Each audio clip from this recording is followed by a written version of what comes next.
张猛，弹药还有多少？最后一个弹夹15发，萧哥，撑不住了。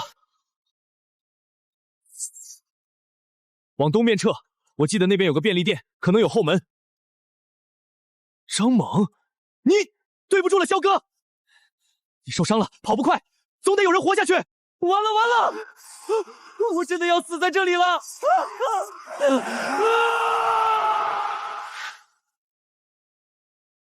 萧逸，你早就该死了。没想到我萧逸就这么死了，我不甘心。若有来世，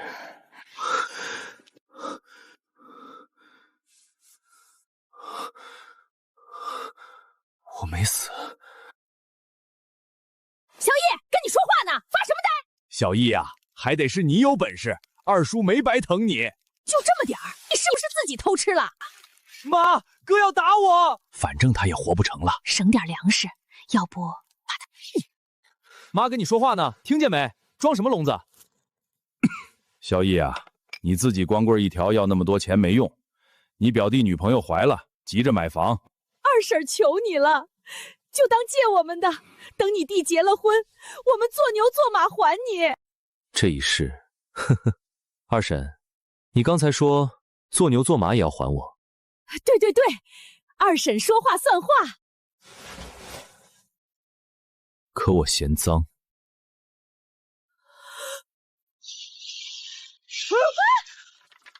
你疯了，敢在家砸东西！你家？这房子是我爸留下的，我爸去世前，存款、房子、我的学费，全都安排好了。你们养我，是养我，还是吸我爸妈的血？你个没良心的东西，有娘生没娘教！你干什么？放开我！再敢提我爸妈一个字，我让你走不出这扇门。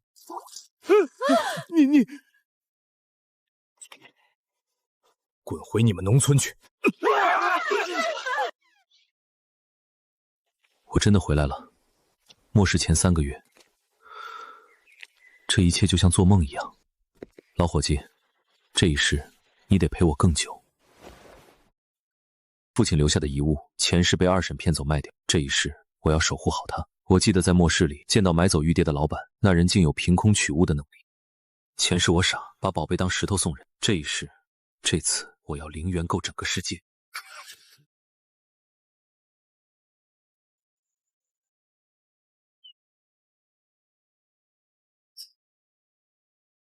前世那个老板能凭空取物，秘密一定在这玉卷里。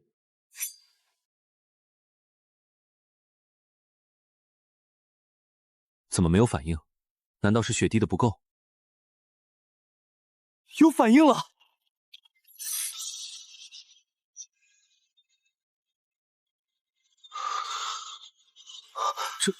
这是魂穿到玉珏里了，看来这是一个储物空间。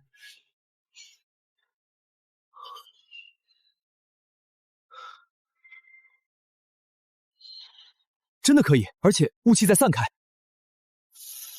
1分钟、2分钟、5分钟，天哪！前世找到一包未过期的方便面都难如登天。如果这个玉珏空间能保鲜，不是保鲜，是时间静止。天不亡我，这才是我重活一世最大的倚仗。有了这个玉环空间，计划可以开始了。第一步就是启动资金。喂，谁呀？这么晚？冰子，是我，萧逸。太阳打西边出来了，你还能想起给兄弟打电话？别说风凉话了，有急事，帮我个忙。哟，什么事儿能让咱们萧大兵王开口求人？我老家县城那套房子，帮我卖了，越快越好，我急用钱。卖房子？你那房子地段不错啊，真想卖？真卖，110万全款，我人不过去，你能操作过户吗？能，太能了。咱俩谁跟谁，电子委托书签一下，顺利的话，明天上午给你办妥，包在我身上。这么急，看来拆迁的风声你早就拿到了。哼，前世就是王兵这般地头蛇先得到内部消息，低价囤房，末世后成了土霸王。这一世我要拿回属于我的一切。全球多地出现异常高温，专家称或与厄尔尼诺有关。某国海岸发现大量鱼类神秘死亡，近期流感症状加重，市民需注意防护。末世来临的征兆已经开始了，只是没人当真。兄弟，钱到了吧？房子的事办妥了，以后还有这种好事，随时找兄弟。哼，王兵，你就尽情的笑吧。拆迁款对我来说那只是零头。王兵，好好守着你的空房子，等末世来了，看你怎么哭。多美好的太阳啊！可惜，很快就再也看不见了。200万远远不够，武器、燃油、药品、粮食，这是天文数字般的金额，才能满足我需要的一切啊！我一定要赶在末日前囤积完所有的物资啊！看来，我不得不利用玉珏空间开始资金操作了。暗网交易层里有很多的诈骗集团的洗钱通道，密钥通常藏在多层代理的优阵验证里。第一个节点，东南亚船区，今日流水8300万美金，收。第二个，缅北伪基债资金池1亿2千万，收。警告，反应不慢，可惜，本大爷也算是为民除害了，送你们点礼物，让你们这些搞诈骗的提前进入黑网一般的末世体验吧。200亿黑钱，取之于民，用之于我，很公平。我需要用这笔钱活下去。小易，你的吸血鬼亲戚又去公司总部找你了，明天快来公司。小易，听说你那帮极品亲戚又去总部闹了，还举着牌子。我也听说了，说什么侄子卷款潜逃，闹得挺凶。行政部的妹子跟我八卦来着。习惯了。要我说，你就是心太软，早该跟他们撕破脸。那种亲戚，吸血鬼。就是。对了，明天押运完，哥几个喝一杯，给你解解闷儿。不了，明天完事儿我得回趟老家。他们这么闹，总得做个了断。哎，家家有本难念的经。行，那你忙你的，有事说话啊，兄弟们在呢。前世害死我的那些所谓的家人，这一世我定不会如你们所愿。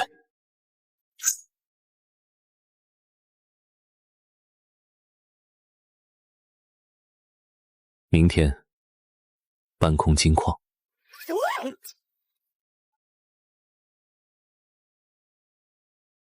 货已清关，总共7个标准箱。老规矩，全程电子锁，重量核对。明白。路线检查完毕，可以交接。每次搬这玩意儿，都感觉胳膊要断，这可是真金白银啊！集中精神，脚下稳点。7个箱子，总计7吨黄金。前世这些黄金在末世里都永远埋在了地下，当作废土一样。这笔钱要是拿到手，不知道能救多少华族同胞，赌一把。小易，回去真要去处理老家那摊子事儿。闹得太难看，领导也找我问话了。要我说，你就强硬点，直接报警。毕竟是亲戚，算了，彻底断了也好。你这性子就是太重感情。唉，行，完事儿早点去处理，我们帮你跟队长打声招呼。不能在路上动手。每辆车都有实时重量传感器和定位，唯一的时机在入库前的3秒。按照流程，车辆逐一过磅与出库重量核对，误差超过50克，立即警报封存调查。1号车无误，卸货开箱。人工核验后，送入缓冲区。小野，你不能慌，我已经感觉到玉珏空间已经张开，如同无形的巨口，等待着猎物。最终入库核对，准备。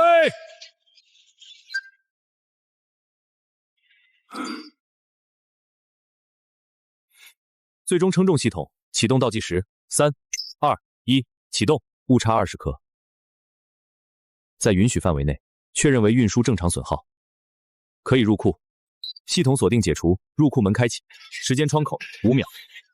动了，就是现在，黄金3秒，快，就3秒，快收入玉珏空间。完美，留下7个完美的空壳金属箱。谁会想到，我将价值40亿的空气永远锁在了里面。每次干这活儿都他妈折寿，真是不晓得的诱惑啊！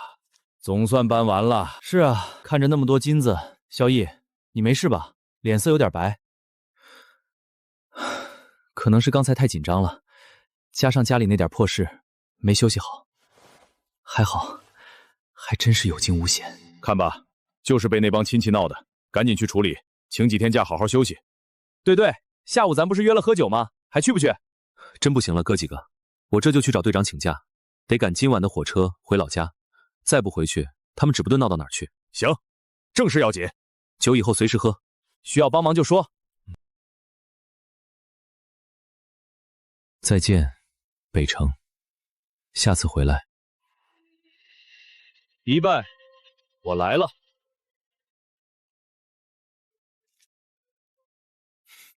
沙漠的风终于把你吹来了，欢迎来到黄金与沙子的国度。卡拉姆，时间紧，直接看货。哈，还是这么雷厉风行，我喜欢。车已备好，走，我的私人展示场不远。上次联系你说要些硬家伙，我能问问是哪个倒霉国家或者军阀惹到你，或者你背后的朋友们了吗？只是做点小生意，需要足够的安全保障。哼，安全保障？我们认识虽然是通过中间人，但我查过你，前华国特种部队精英，退役后进入金融安保，现在突然需要跨国采购军火，这可不是小生意的配置。好奇会害死猫，卡拉姆，你只需要知道我有钱，你要货。我们合作过几次小量交易，信誉良好。这次是大单。有多大？清单在里面，我要最好的现货，或者你能是将留在10天内调到的货。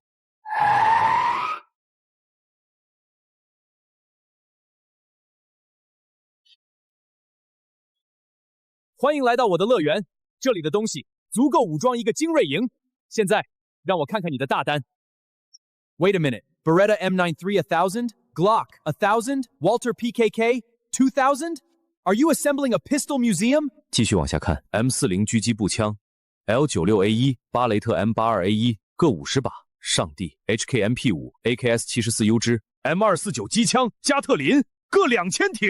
肖，你要这么多机枪干什么？打世界大战吗 ？M109 自行榴弹炮500座 ，T90 主战坦车10辆，挑战者坦克10辆，还有 MQ9 无人机10000台。这是清单，这是一份灭国装备的采购单。Brother, are you sure you want so much? This is not a small sum.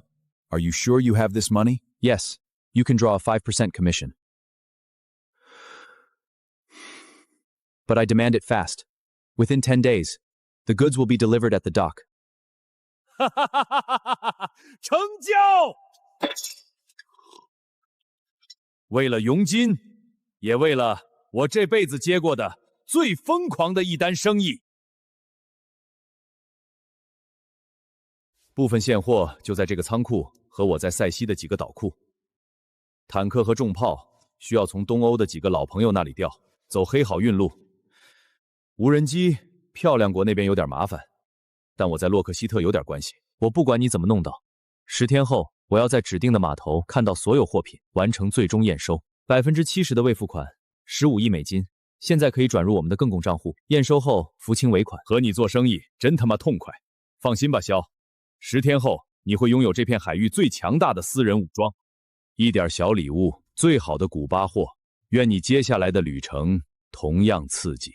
肖，虽然我不问你要干什么，但这批货的动静不可能完全瞒过某些人的眼睛。你接下来要去的地方，最好也准备充分。我知道。嘿，活着回来付我尾款。军火到位，下一站粮食5000万吨，飞机正朝着下一个目标，也是末世前全球零元购的最后一个关键节点。Your Highness, the letter of credit you opened through our line of credit at the Swiss bank has been confirmed by all 7 agricultural trading companies. The contracts for the first 30 million tons have been signed. Great. Progress on the shipment. 殿下，按照您的要求，5000条远洋散货船已基本调度完毕，正在北美12个主要港口集中装载。合同约定，全部装载完毕，您支付剩余97%尾款后，船队即可起航。目的地是您指定的苏伊士运河中转港。告诉他们，我要在72小时内看到所有船只装载完毕，停靠在指定锚地。是，殿下。等待我的最终验货和付款指令。卡拉姆，我这边舞台搭好了，你那边的人确保在演出时，所有港口的监控系统会准时出现技术性故障。放心，我的技术团队已经就位，72小时从日落到日出，足够你这位王子施展魔法了。第143号跑位，第144就是这里。5000条船，5000万吨，这是第一次极限测试。开始。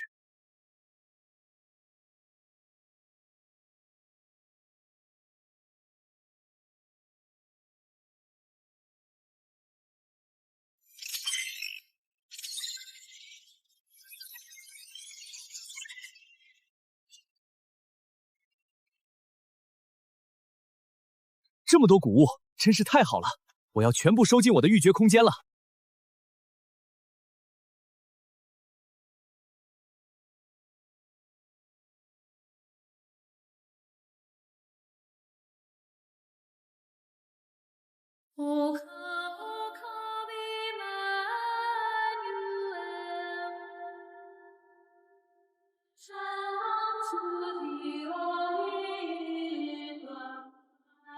第312艘，第313，不能停。时间不够，怎么回事？感觉自己身体好像快要撑不住了。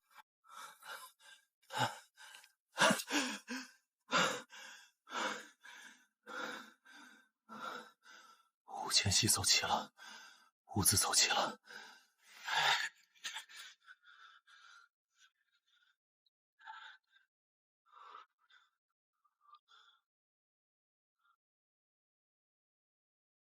到极限了，得离开。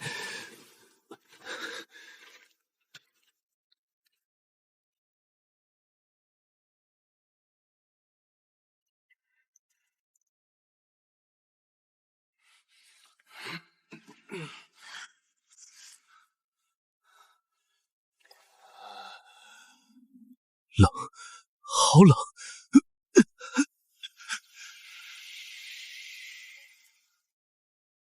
睡吧，放下吧，太累了，睡过去就都不疼。睡，我不能睡，我不能睡。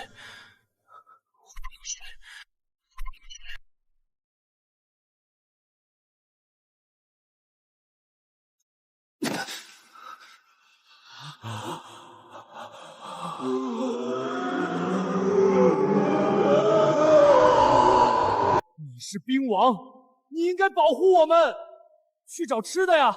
你怎么不去？自私，你就想着自己！你明明有本事，为什么不多救几个？都是你的错！唉，不是，我不是。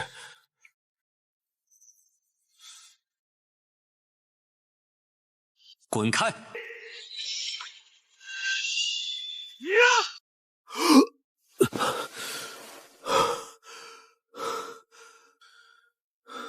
恭喜宿主心智突破，空间面积扩大5倍，精神力等级提升至1级。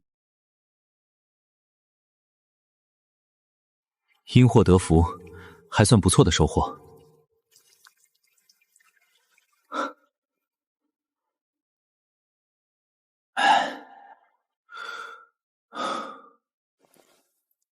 已经晚上11点了，从凌晨开始收取粮食到现在，已经过去了将近20个小时。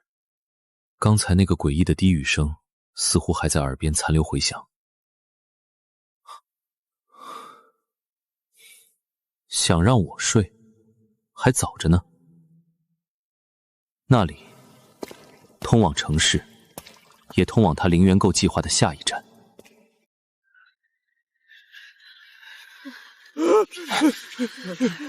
小伙子，行好，我孙子饿了2天了，求你给我一口就行。你不是当过兵吗？保护老百姓不是你的责任吗？你就这点本事，找这么点吃的？你看你还有力气站着，是不是自己偷吃了？自私，你怎么能只顾自己？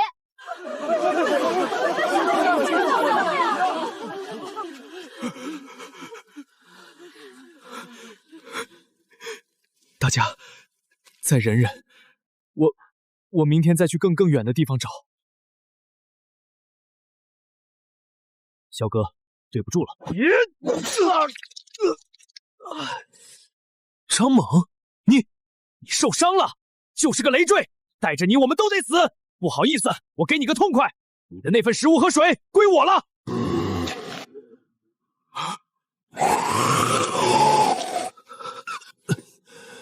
反正他也活不成了，烧了也是浪费，不如……妈，我饿，听说人肉是酸的，是不是？小易，别怪二叔，要怪就怪这世道。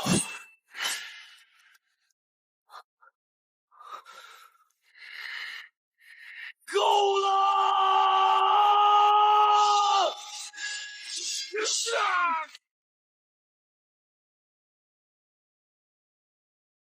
我的责任不是被你们写的借口，滚！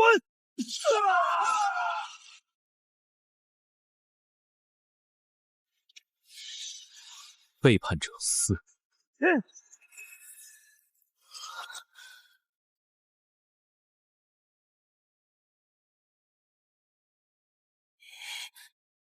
这一世，我只为自己而活。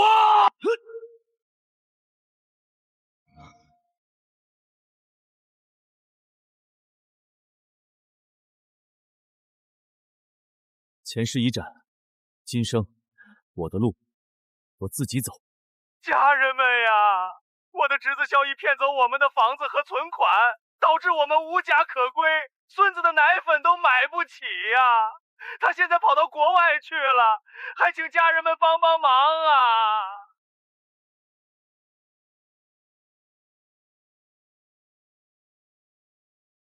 人渣，必须人肉他！看这人模狗样，心这么黑，见义网暴。国企员工爆他单位。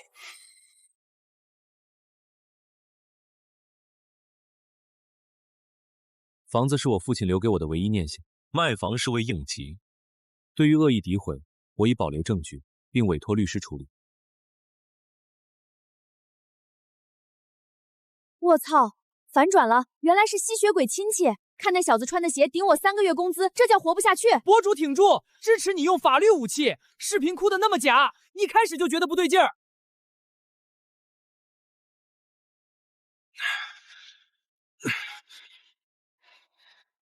文强，新闻看了吗？最近异常天气太多了，我公司楼下超市方便面和矿泉水被抢购的厉害。感觉到了，我几个搞货运的朋友说，有些路段突然封闭，像是军车调动。你上次说囤的那批公司样品都在家里。另外，我以公司备用物资的名义，又订了一批米面油和罐头，明天送到。认识我吗？这一篇的物业协调员小赵。废话，有事吗？收这个月的车位管理费和安全维护费，你家2辆车，一共2000。我业费交过了，这少废话，赵哥定的规矩懂不懂？给钱保你车平安。最近偷电瓶的、划车漆的可多了，不给。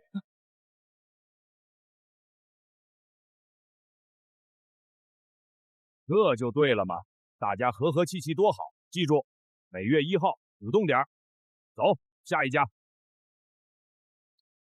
都机灵点儿，这世道越来越不太平，多攒点本钱。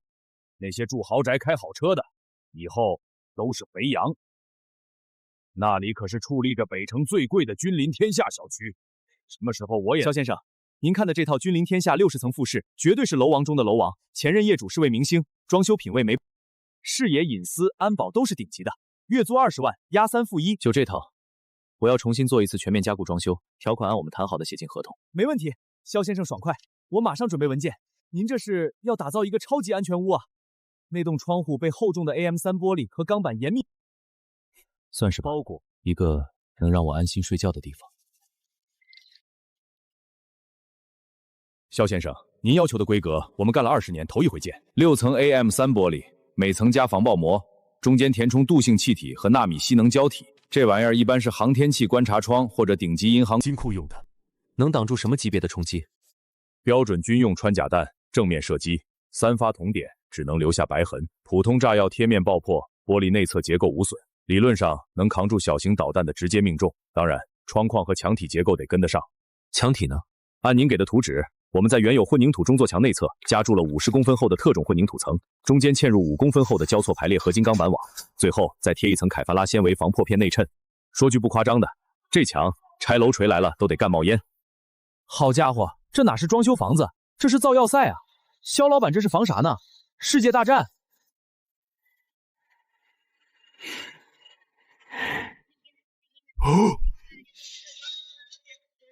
喂，里面管事儿的，出来一下。有事。这一片装修归我们赵哥物业协调管理。你们这动静这么大，工期又长，扰民费、协调费、卫生管理费加起来，先拿5万块钱出来，以后每月1号准时交1万。还有，你们这些建材，走电梯把地板都划花了，押金再交3万。说完了。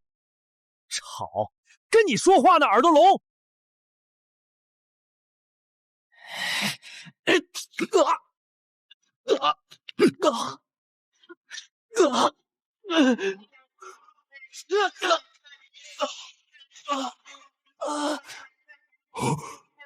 带着他滚！告诉你们彪哥，再敢踏进这层楼，大哥，我们走，马上走。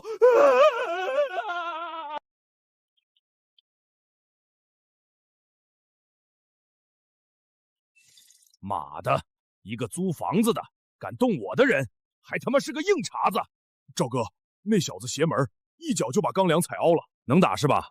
末世马上要来了，等乱起来，老子第一个去搞他，把他那龟壳撬开，里面的东西还有他那身本事都得归我。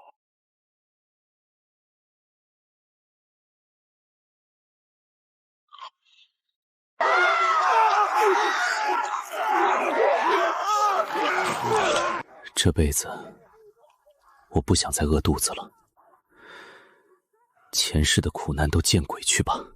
因产权清晰，补偿款直接打入原产权人萧毅指定账户。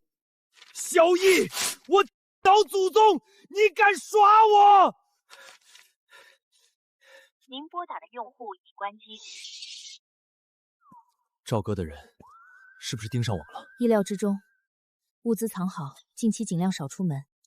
我们楼上新搬来的，听中介说叫什么萧毅的邻居，看样子很快就要不太平了。收容稳定性暂时可控，但需要最高级别隔离。我们将其暂命名为阿尔法型原始感染体，建议立刻启动方舟协议最高响级别。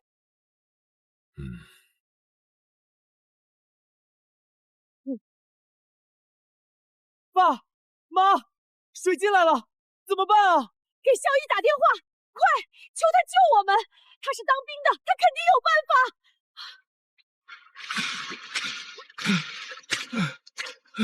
完了，根本打不通。那个畜生，他故意的，他想我们死。陈小姐，周先生，你们真觉得该出去？外面那些怪物，家里最后一点饼干昨天就吃完了，宝宝一直哭，我没办法了。我们在窗口观察了2天，对面那家便利店门被撞破了，但货架似乎还有东西。这是最近风险相对最小的目标。要去就趁现在白天，雨势稍小，但我们得有计划，一起行动，互相照应。哎，世道怎么就成了这样？我跟你们去，我这把老骨头也能帮看着点后路。宝宝不怕，妈妈给你找吃的。正面街道空旷，我们从侧面绿化带绕过去，遮挡物多。李老师、孙爷，麻烦你们守在门口这里，注意我们后面和楼里的动静。好，你们千万小心。彪哥，鱼出窝了，10来个往便利店去了。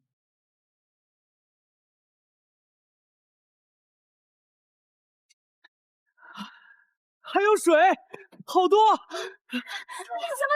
怎么？别乱！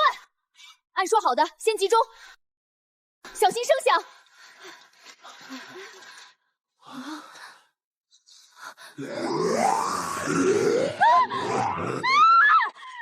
闭嘴！往后退，从后门走。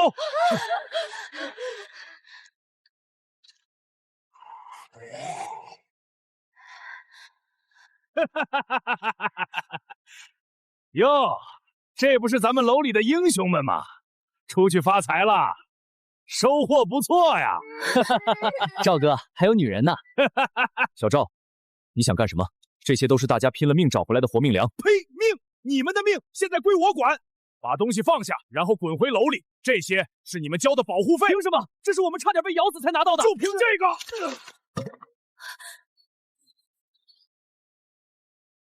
别硬拼，他们有准备。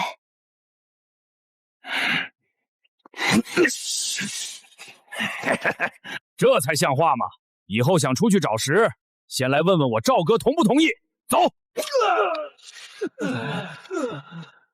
没了，全没了！造孽啊！他们怎么敢？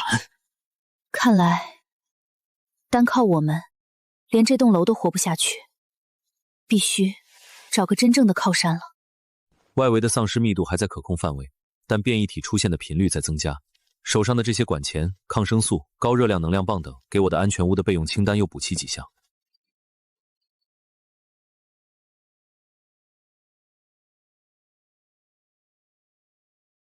哟呵，肖老板忙着呢，出门采购去了。小赵，拦我路，想清楚后果了。后果？后果就是你今天得把门打开，让哥几个进去参观参观你那金窝，再把吃的用的都交出来。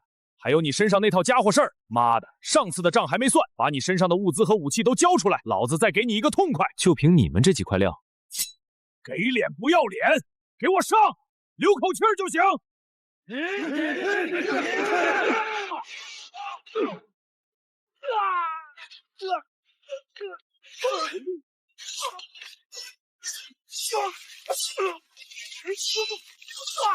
我的腿！下一个，妈的，能打是吧？你能快过枪？跪下，把刀放下。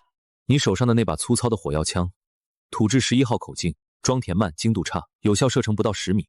你就拿这个威胁我？少废话，老子崩了你！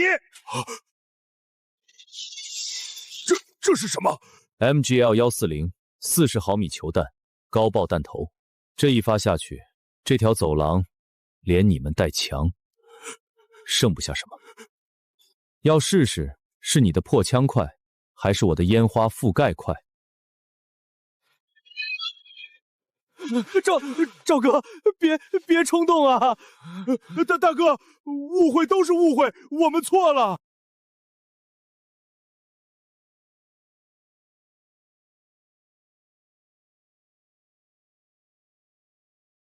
肖哥，有话好说，我们这就滚。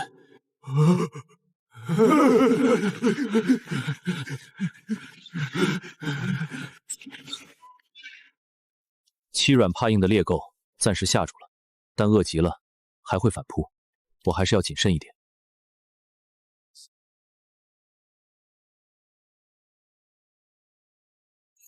真正的末日危机还在后头。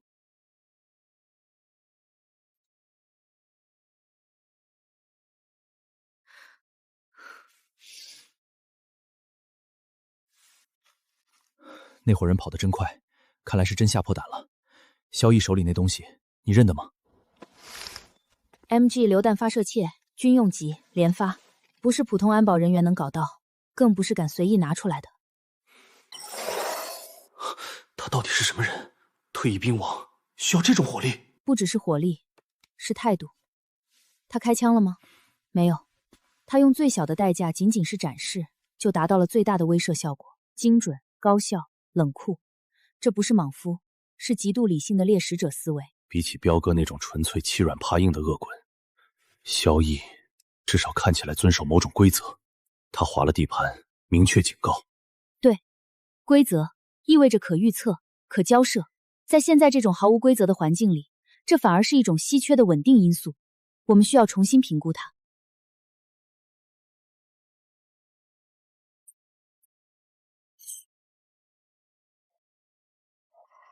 看这里，他每次外出返回，身上几乎不见狼狈。面对丧尸和异兽，他游刃有余。今天一对时，瞬间瓦解对方战斗意志。他的体能、战术素养、心理素质远超常人。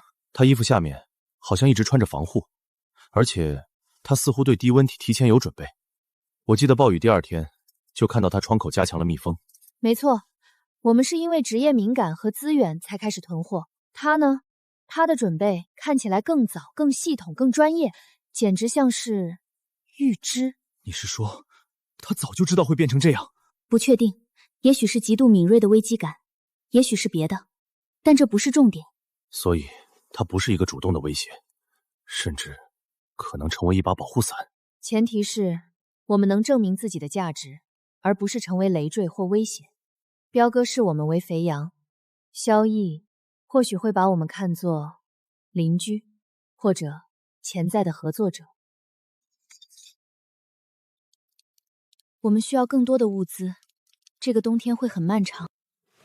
温度降很快，电力随时会彻底中断。彪哥吃了这么大吃亏，不会善罢甘休。他可能不敢动萧逸，但肯定会变本加厉搜刮我们这些软柿子。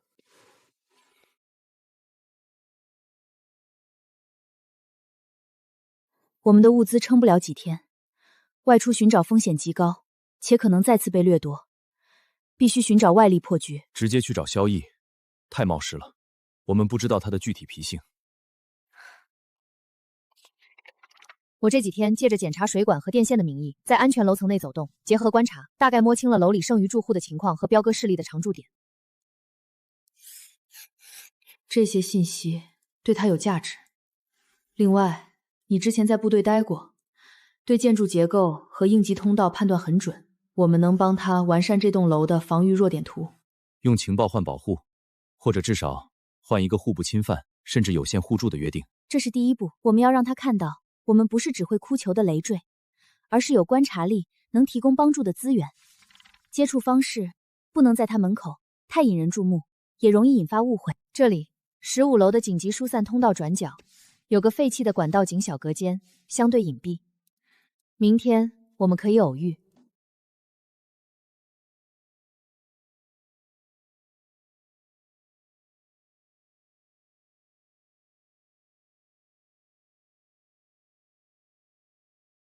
这层的线路老化太严重，得找找有没有备用的保险丝，不然今晚可能这层都要断电。接下来说什么？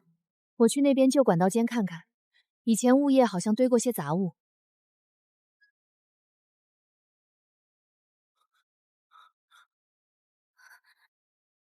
他会来吗？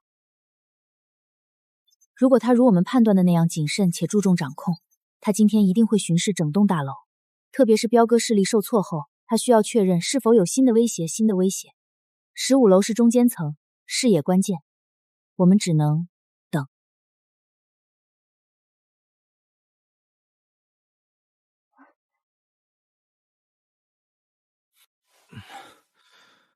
陈红、周文强，昨天旁观的人在这里修电路。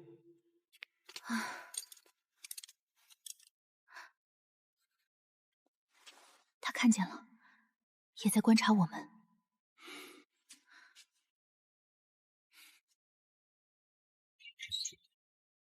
两位，找我有事。萧先生，明人不说暗话，我们看到了昨天的事，我们想和你谈谈，关于如何在这栋楼里活下去。我们不是来求施舍的，我们有些东西可能对你有用。进来，给你们5分钟。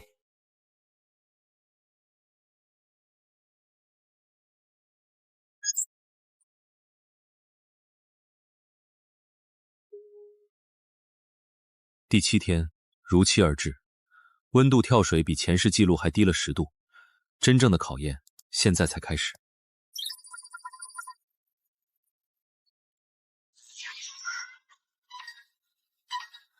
主电力网彻底瘫痪了，城市最后一点秩序熄灭了。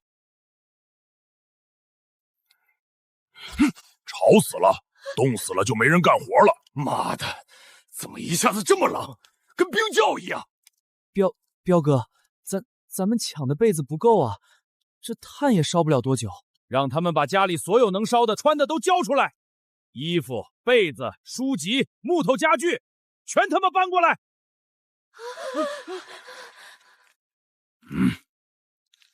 老东西，你家那张实木桌子呢？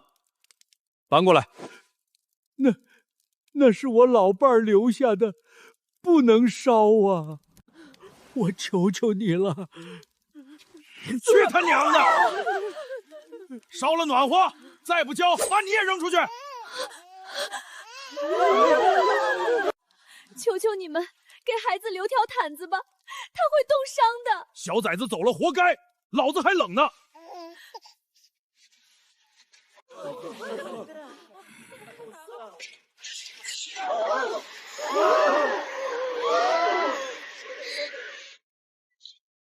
谁在他妈藏着掖着，不听老子的话，我宗元，彪哥，这就是下场。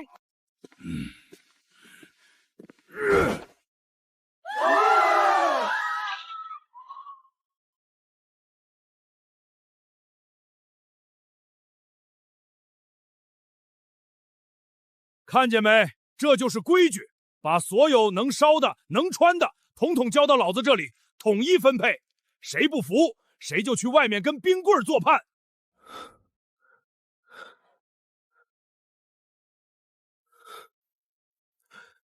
电力中断，外部极寒，人心崩溃，都在预料之中。但自身的力量才是最终极的依仗。速度，我需要更快的反应，更敏捷的身手。就是现在。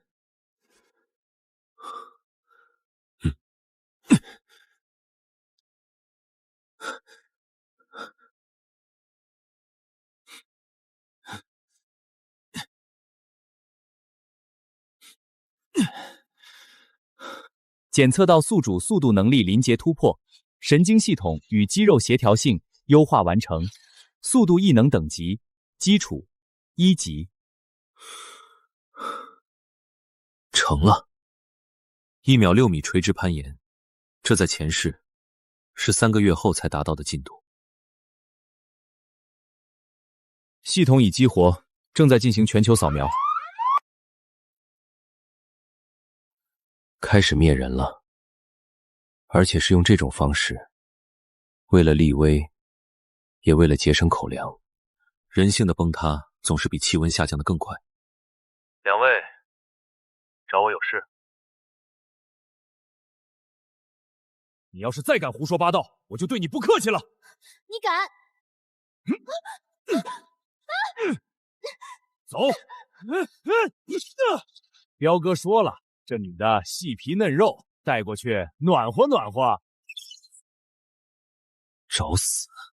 陈红夫妇是我观察中少数有脑子、可能有用的人，而且他们刚刚表达了合作意向。彪哥，你的立威踩过线了。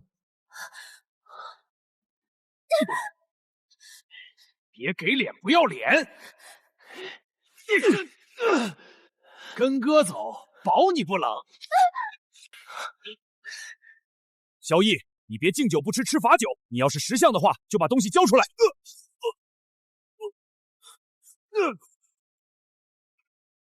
你的手不想要了。是萧逸，你别乱来，彪哥。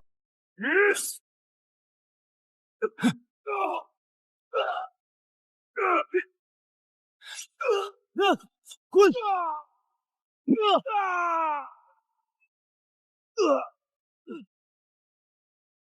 回去告诉赵彪，他要怎么当畜生，我暂时懒得管。但再敢碰我滑进范围内的人，下次没的就是脖子。滚！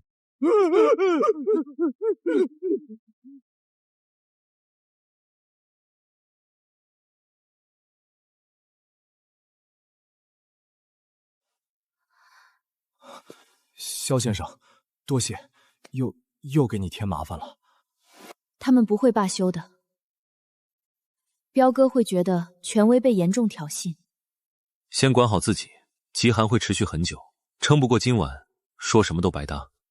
等等，萧先生，我们之前说的依然算数。另外，我们知道彪哥大部分物资藏匿的位置，以及他们晚上值班的漏洞。萧逸，他真的会？他会，因为彪哥的存在已经成了不可控的变量，威胁到了他的安全区边界。我们或许能帮他省点事儿，也能为自己争取一点生存空间。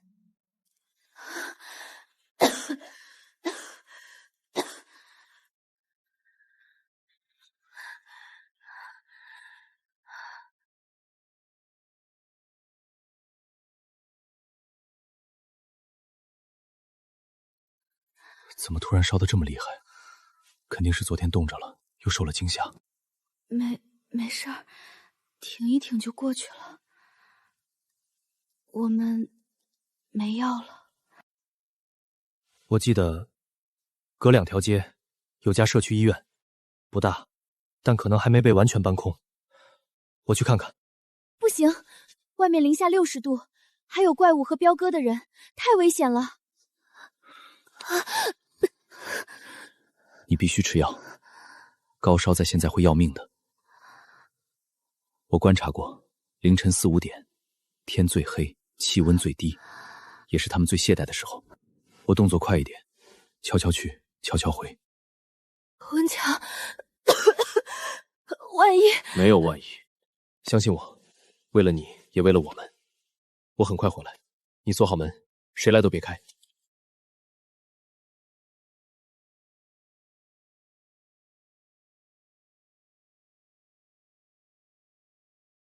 方向，没错，再坚持一下，拐过前面那个路口就是。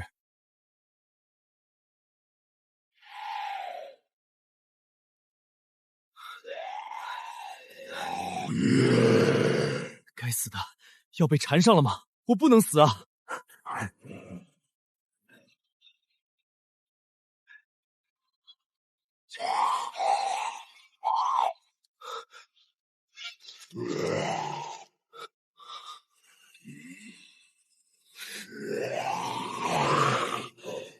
妈的，跟你们拼了！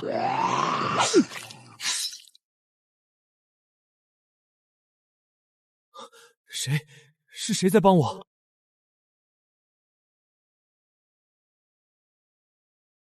你就螺丝刀对怪物，勇气可嘉，脑子不行。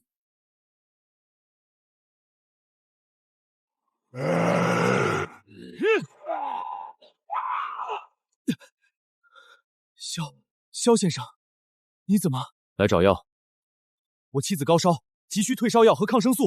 从这里进，直通药房隔壁的储物间。动作快，你还有5分钟。这附近不止这几个。多谢萧毅兄弟。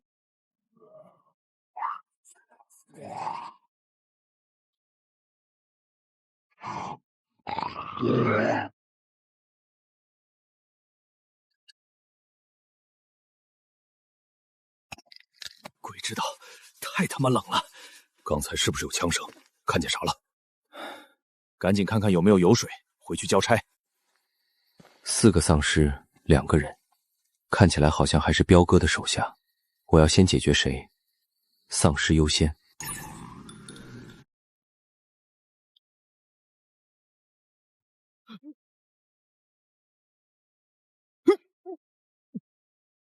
别动，别叫。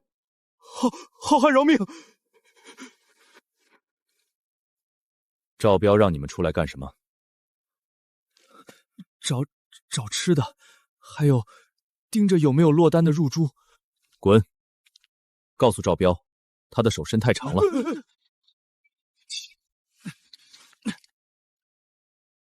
拿到了，拿到了。走。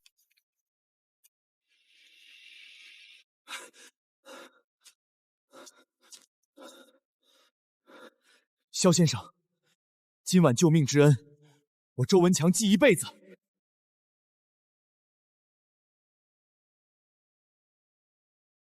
以后但凡有用得着我的地方，我不需要空口承诺。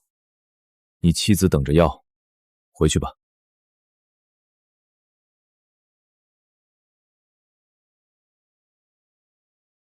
这个，请您收下。我和陈院这几天画的，楼里剩下租户的大概情况，彪哥那帮人常待的几个房间。他们存放抢来物资的几个点，还有他们晚上换班偷懒打点的时间规律。线条清晰，标注详细。甚至估算了某些守卫的视野盲区。情报我收了，今晚的事两清。谢谢，您保重。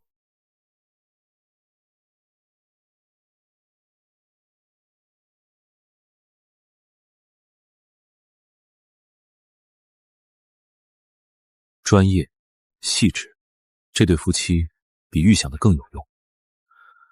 这份图省了我不少侦查的功夫。赵彪，你的好日子看来是到头了。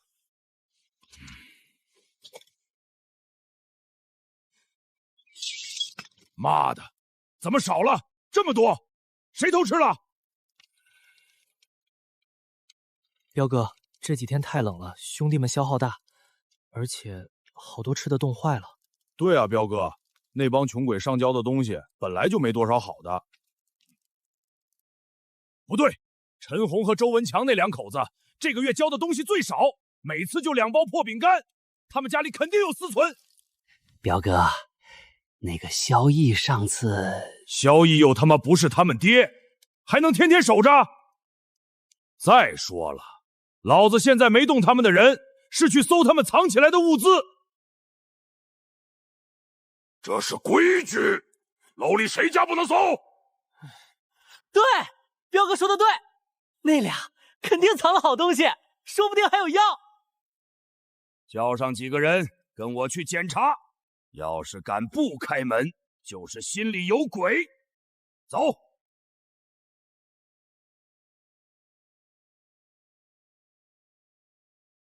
开门！社区安全检查。怀疑你们私藏危险品和违规物资，立刻开门配合。听见没？开门，不然砸了！我们家没有多余物资，符合规定。规定？现在彪哥的话就是规定。少废话，再不开门，我们就当你窝藏违禁品强闯了。不能开，开了我们最后一点东西保不住，人也会有危险。这帮畜生，真是该死！给我砸，把锁砸开！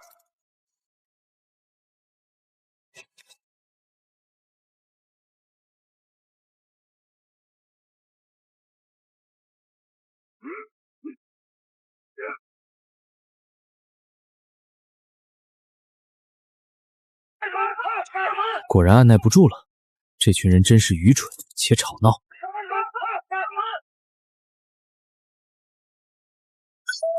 去敲门去。好嘞。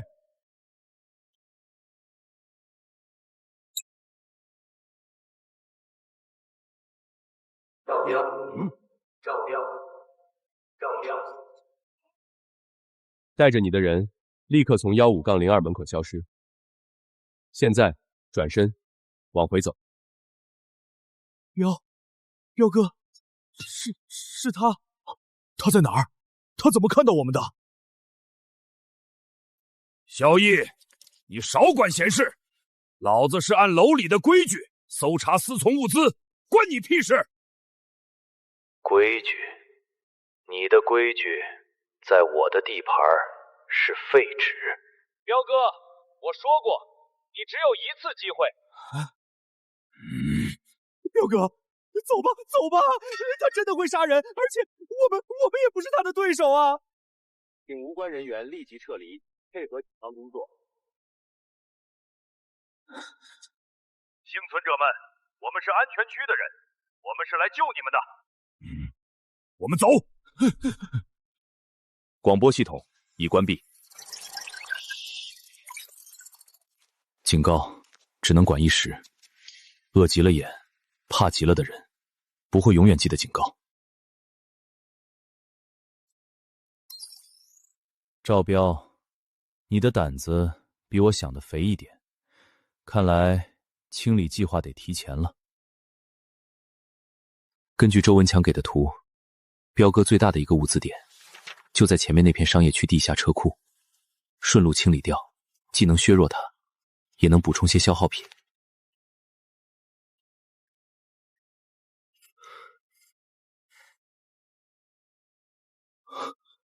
什么声音？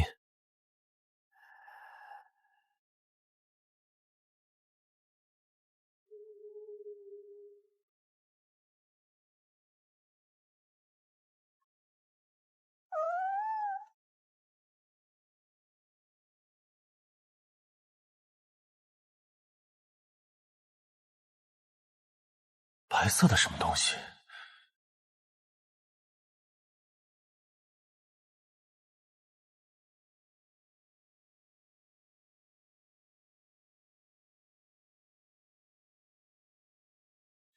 这是什么？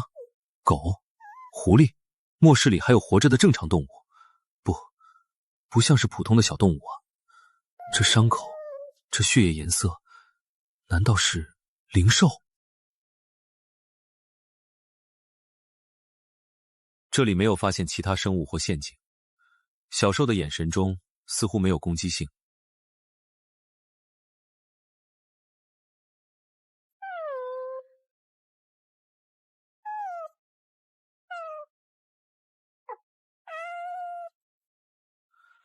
没有丧尸或异兽在附近，伤口像是被利爪或某种尖锐物体撕裂，不是枪伤或刀具伤。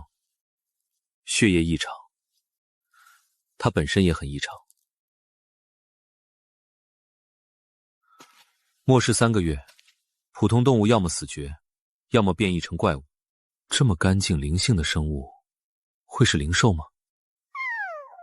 我记得关于末世初期某些地方出现过的灵兽、战宠，但都语现不详，我自己从未亲眼见过。救你，可能是个麻烦，甚至危险；不救，似乎也不太对。先隔离、检查，从空间取出物品，如果有问题，再处理也不迟。就叫你有理吧。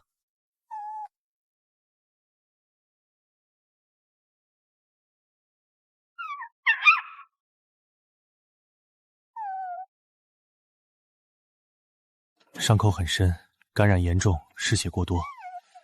低温反而延缓了他的死亡，但也让情况更复杂，需要立刻清操缝合、升温、抗生素。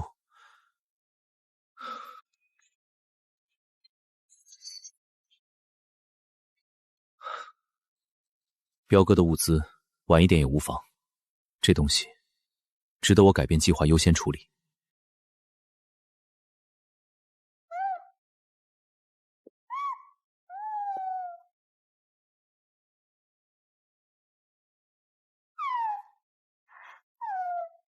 体质微弱，心率低，体温异常低，但生命反应还在。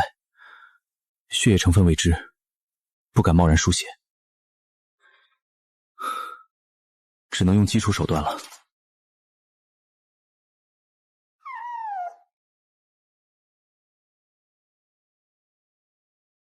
你就乖乖待在里面恢复生命特征吧。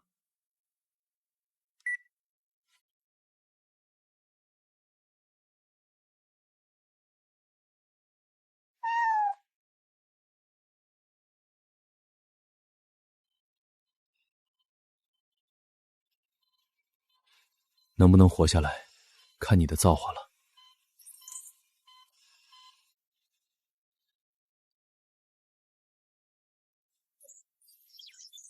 不是已知物种，行为有智慧，血液蕴含能量反应。这个世界除了丧尸、异兽，看来还有别的异常。神秘的家伙，但愿我的冒险不是救回一个麻烦。那一双湛蓝纯净的眼睛，暂时挥之不去。末世以来，我第一次对生存和复仇之外的事物产生了些许不确定的好奇。恢复速度快得异常，伤口愈合速度是普通犬类的3倍以上。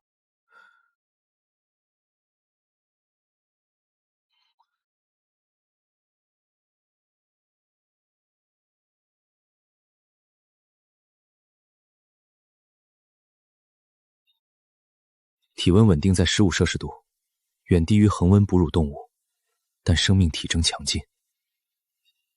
果然不是寻常生物。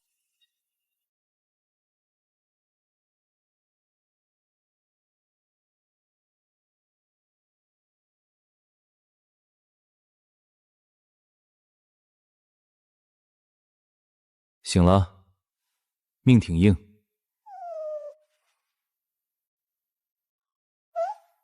别乱动，伤口还没长好。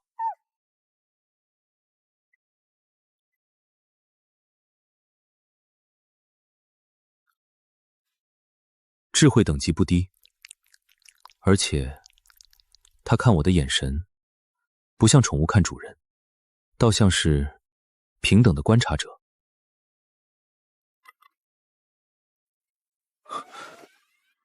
不是外敌入侵警报，而是大规模生物活动预警，由布置在楼体外部各层的震动的传感器和红外探测器触发的。发生什么事情了？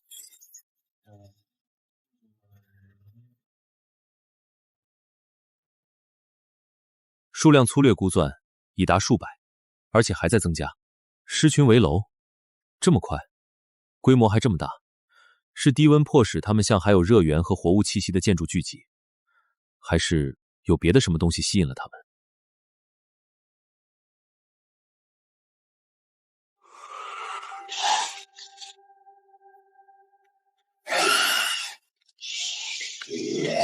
弹跳丧尸，这东西前世是极寒期半个月后才出现的变异体，又提前了。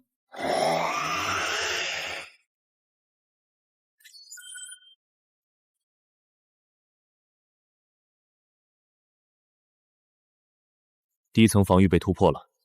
紧急广播！紧急广播！所有还能听到的人注意，我是萧逸。狮群围楼，变异体已突破低层，不想死的立刻向高层转移，至少10楼以上。锁死防火门，用重物堵住楼梯口。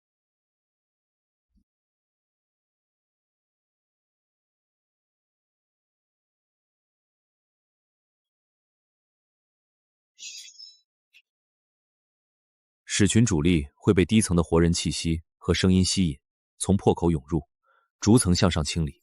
高层相对安全，但楼梯间是唯一通道，守住关键楼层楼梯口，就能形成瓶颈，来多少杀多少。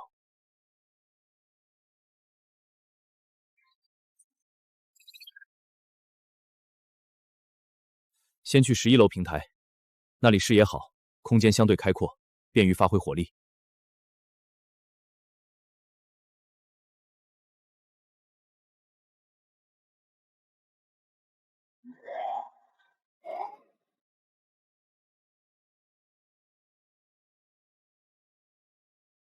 欢迎光临。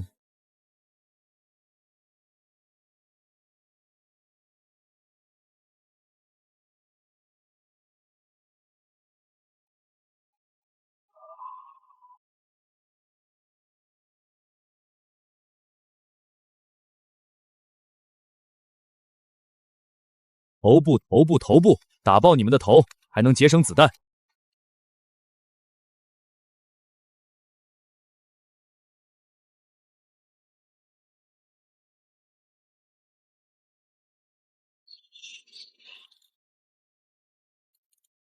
虽未致命，但冲击力应该能让他动作一致。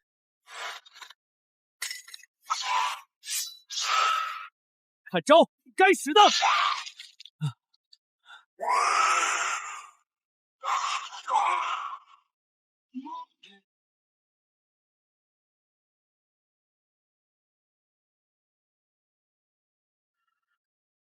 麻烦。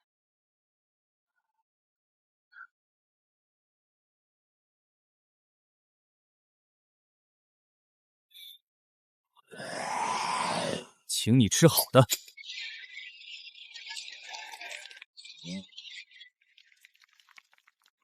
让你们变成渣渣。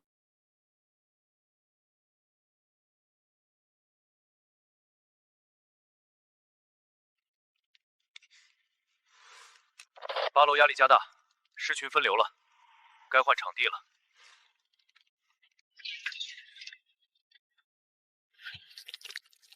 才刚开始，今晚看来是个丰收夜。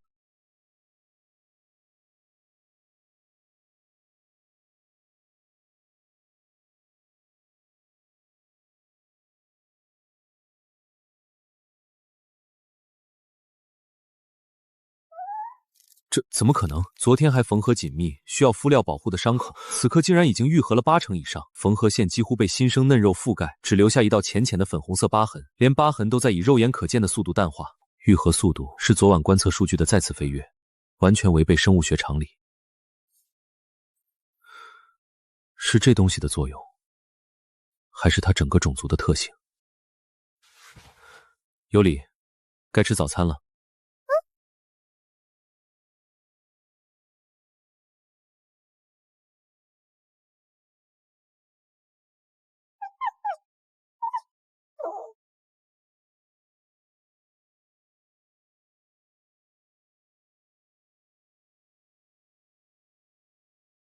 对高能量合成食物接受度一般，是口味问题，还是他需要别的？对了，这里面是之前陵园购时顺手收进来的真空包装的优质生牛排。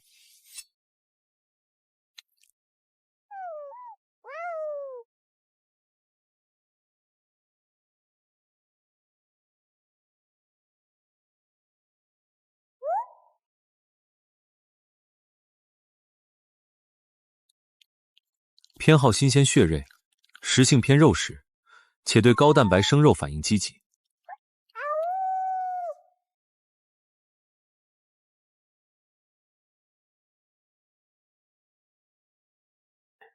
看来尤里在进食生肉后，尤里那冰蓝印记似乎流转过一丝微光，他整体的精神状态和毛方光泽都以可见的速度提升了一截。尤里对名字有反应，能准确关联声源和监控设备，空间定位和逻辑联想能力很强。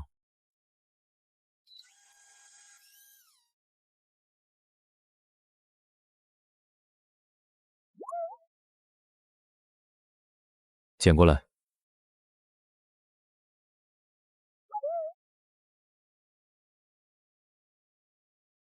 不仅听懂了指令，还准确理解了传递的意图，甚至知道通过这个口子交互。这智慧水平远超普通高智商动物。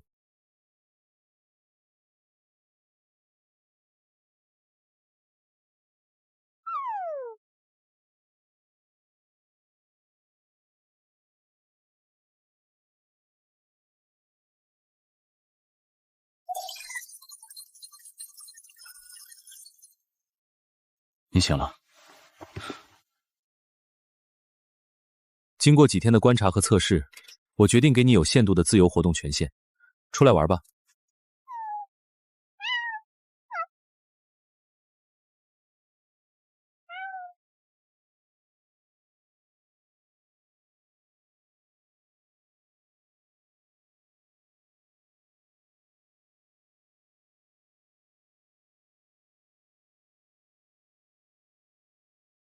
冷静、谨慎，有极强的学习能力和环境适应力，对我保持距离但不畏惧，似乎在评估他到底什么来头：灵兽、外星生物，还是地球上古未被发现的智慧种族？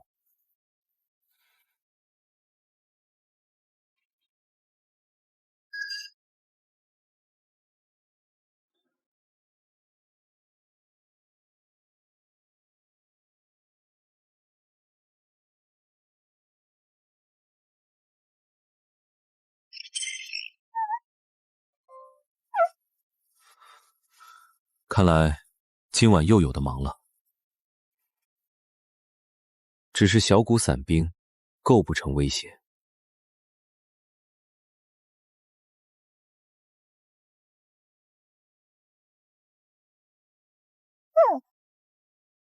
你能感知到那些东西，甚至能区分威胁等级。有意思，看来救你回来，可能真是捡到宝了。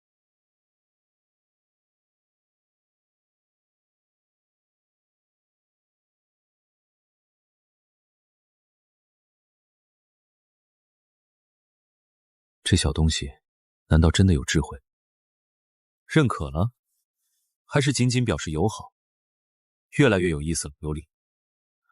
看来，我对于未来在这个末世生存下去的筹码清单上，悄然添加了颇有分量的一条。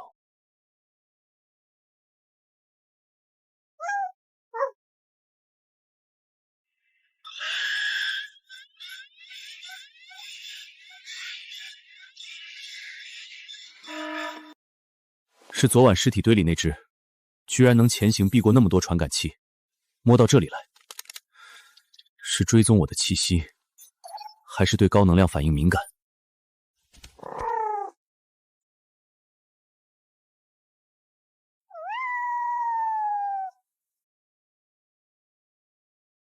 你能看到它，甚至感觉到它的威胁性比普通丧尸高。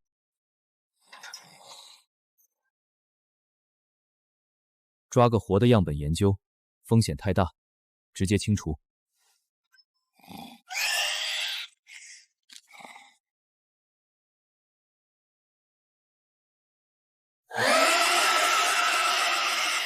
不好，要自爆，还是释放某种毒素或孢子？不能让它完成，不能让它完成。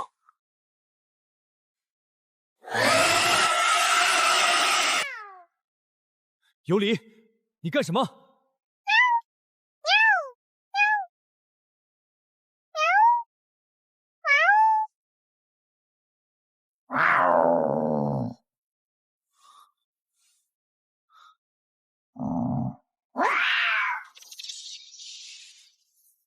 这声低吼通过安全屋的音频采集系统，甚至被部分传递到了外层走廊。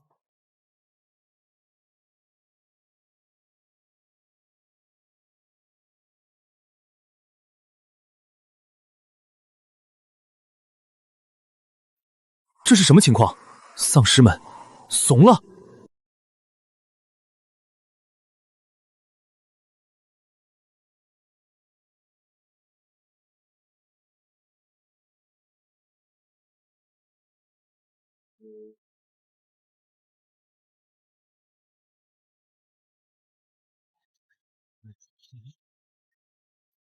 天哪！这些丧尸变异体是主动撤退了。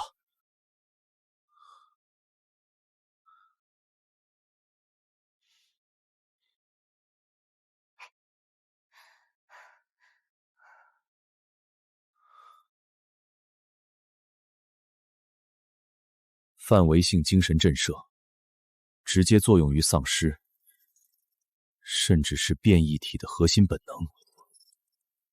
驱散效果覆盖了至少方圆500米。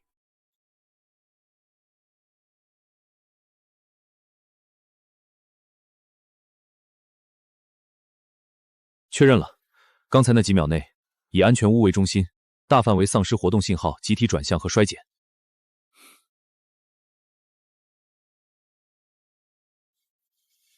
你到底是什么？你的吼声是针对所有丧尸病毒载体，还是只对特定类型有效？需要更多测试，控制变量，但毫无疑问，尤里，你的价值远超我的想象。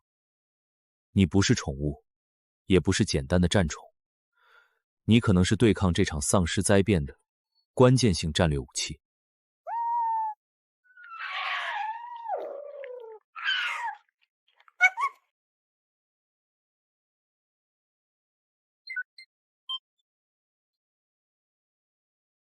尤里的震慑能力，冷却时间未知，消耗似乎不小。不能作为常规清场手段，但可以作为关键时刻的底牌，或者用于执行特殊任务，比如潜入狮群密集区获取关键物资。对高阶变异体，如潜行者的效果似乎格外明显，能打断其特殊能力发动。这是否意味着他对丧尸病毒的高级表现形式有某种克制？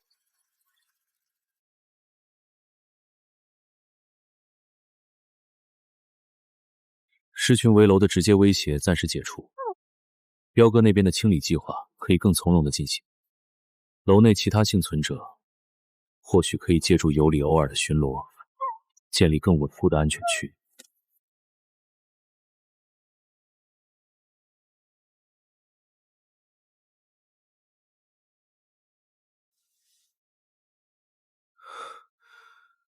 看来，这个末世除了复仇和生存，或许还能找到点别的乐子了。尤里，我们合作的第一课，你教的不错。昨晚的动静，狮群突然退走了，连带着那些变异物的气息都弱了很多。是萧逸做的，不像他的风格。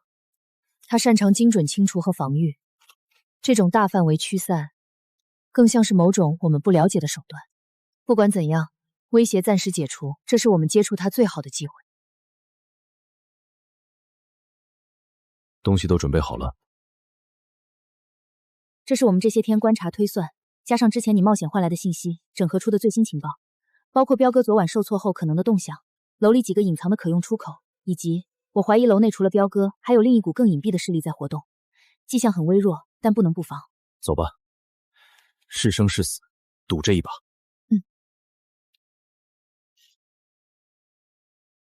萧先生，打扰了。进，门带上。情报，说你们觉得最有价值的。第一，彪哥的核心物资不止我们之前标注的那3处，他最近2天在9楼 B 区的消防水箱夹层里，又秘密转运了一批高热量食品和药品，由黄毛亲自看守，这是他最后的底牌。第二，楼体结构，我们检查过，东侧应急楼梯从5楼到8楼的一段承座墙有严重的动容裂痕和硝石，如果受到剧烈冲击或爆炸，有局部崩塌风险，这可能是弱点，也可能是隐患。消防水箱夹层倒是会找地方，结构隐患值得注意。第三，也是我们最不确定的，最近3天在夜间，我们偶尔会听到一些不属于彪哥手下，也不像丧尸的轻微动静，主要即被刻意清在12楼到16楼，那些完全无人居住、消毒水混混和铁锈的味道。我怀疑楼里可能藏着别的东西，或者别的人。证据？没有直接证据，只有3次不规律的轻微响动，以及2次在12楼走廊尽头通风口边缘发现的几乎被擦掉的湿润水渍和一丝残留的气味，无法判断是敌是友，是人是其他生物。你们的条件，我们想用这些情报，加上我们2个人后续的观察力和行动力，只要您需要，换取在您的安全区域内一个相对安全的容身之处。不是白住，我们愿意承担力所能及的警戒、侦查甚至战斗任务，并且我们搜集到的所有物资愿意上缴5成。我们不需要进入您的核心安全屋，只需要在您划定的高层安全区内有一个能遮风挡寒、相对不受彪哥威胁的房间。我们保证遵守您的一切规定，绝不擅动，绝不多问。7成。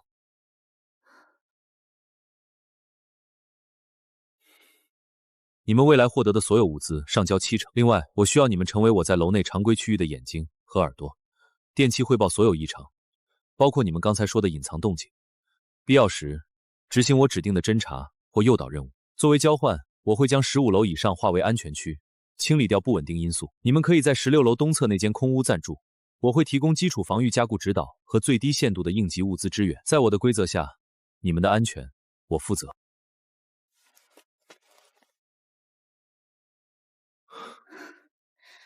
我们同意，7成上交虽然苛刻，但换来的是明确的保护和相对稳定的环境。这交易值。谢萧先生，我们一定做好该做的事。情报我收了，今晚之前搬到16楼东侧。门锁我会处理，记住管好自己，不该看的别看，不该问的别问，尤其是如果看到什么不同寻常的小东西，当没看见。谢谢。谢谢。去吧，等我消息。消毒水和铁锈，如果是人，会是谁？末世前的准备者，还是军方或其他组织的观察员？看来这栋楼比想象中更有趣。陈红夫妇观察力确实敏锐，值得一用。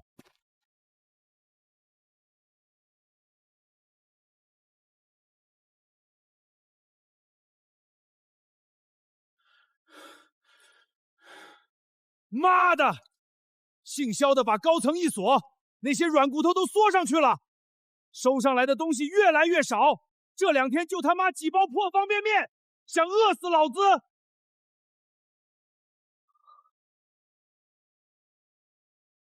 彪哥，萧逸那边咱们惹不起啊。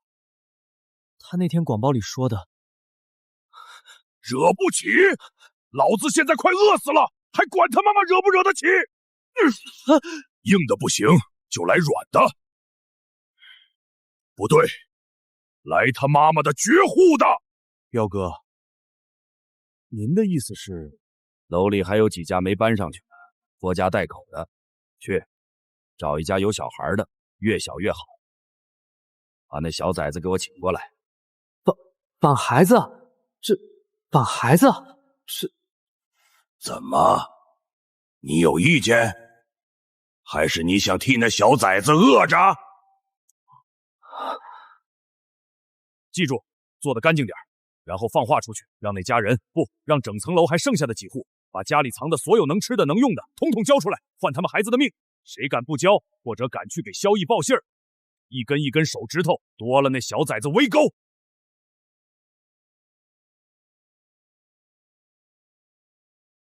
明白了，彪哥，这就去办。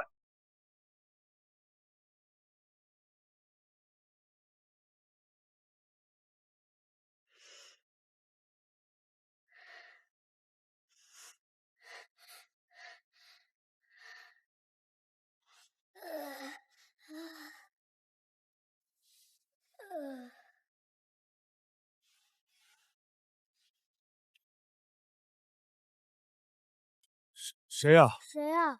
开门！彪哥有话通知。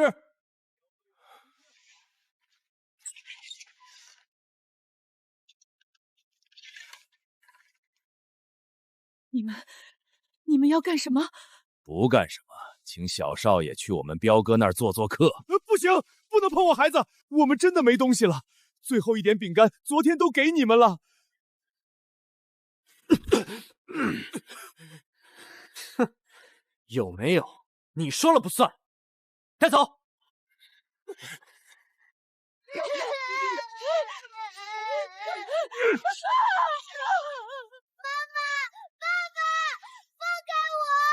听着，想要你儿子全虚全伪的回来，明天天亮之前，把你们家还有这层楼剩下几家所有藏着的吃的用的，统统送到酒楼。少1粒米，迟1分钟，你就等着收尸吧。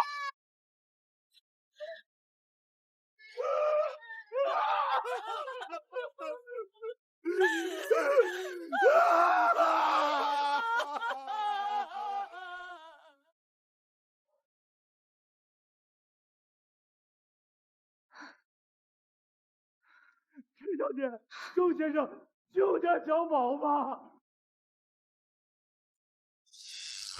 彪哥绑了我儿子，要我们交所有东西，不然就杀了他。求求你们跟肖先生说说，只有他能救小宝了，他才5岁啊！李师傅，慢慢说，说清楚。他们把小磊带走了。畜生，连孩子都不放过！这事儿必须立刻告诉肖先生。彪哥这是狗急跳墙，也是试探肖先生的底线。如果肖先生不管，他的威信会受损，彪哥会更嚣张。如果管，这就是我们第一次力所能及的任务。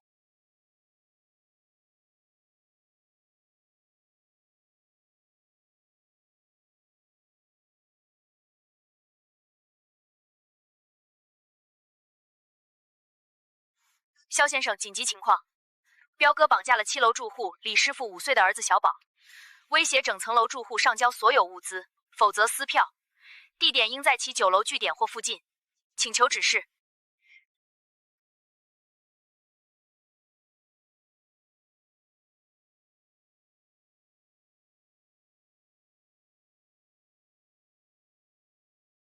动孩子，触及底线了，也好。给了我一个提前动手的完美理由。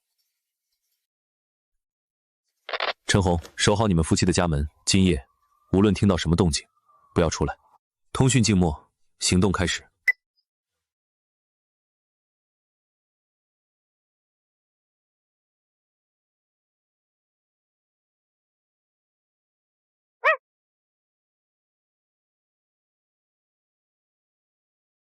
这次不用你吼，是前行。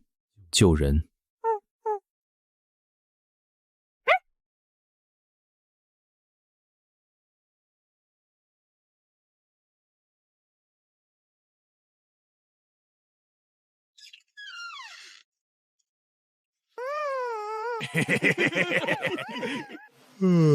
哭什么哭？再哭真剁了你！里间4人，外间1人加孩子，优先解决外间看守，无声控制。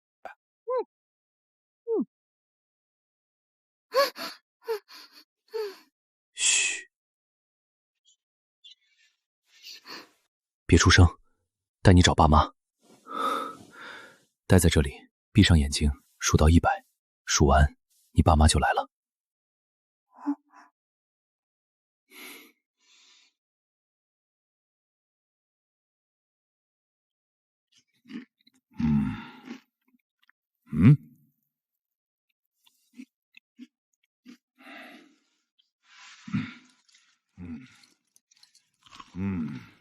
黄毛，出去看看。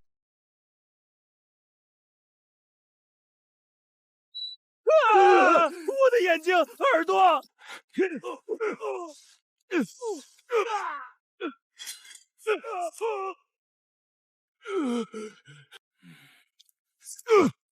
你再找这个。魔间的时代，用孩子威胁的时候，想过这个吗？萧哥，饶命！我错了，我再也不敢了。东西我给你，孩子你带走，饶我一命。你的命现在不值钱，清理工作留给明天。现在，先送孩子回家。萧先生，谢谢您的大恩大德。谢谢。看好孩子，锁好门。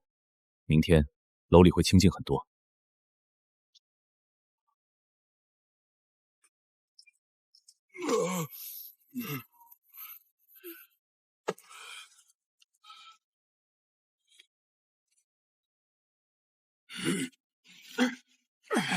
萧逸，老子跟你不共戴天！彪哥，咱们完了，东西没了，人也被他抓了现行，他不会放过我们的。要不咱们跑吧，趁现在天还没亮。跑？往哪儿跑？外面零下6、70度，全是吃人的怪物。这栋楼就是咱们最后的棺材。不能就这么完了！老子就算死也要拉他垫背，拉着整栋楼给他陪葬。去，把咱们最后藏的那几桶工业美油，之前从地下车库维修室陵园淘来的，还有所有能找到的布料、木头，全搬出来，堆到楼梯间，从6楼开始堆，一直堆到10楼。彪哥，您要放火？放火？不是送他们所有人上天。楼梯间是唯一的通道，火一起，浓烟往上走，上面的人下不来，下面的人也上不去。等火烧穿了，整栋楼都会变成烟囱和火葬场。萧逸，他的乌龟壳再硬，能防得住无孔不入的烟和持续的高温吗？对，烧死他们，谁都别想活！快去，趁着他们以为我们完了，放松警惕的时候，点火之后，我们从东侧那个废弃的货运电梯井道滑下去，那里还没完全冻死，能通到地下2层车库，咱们从车库另找生路。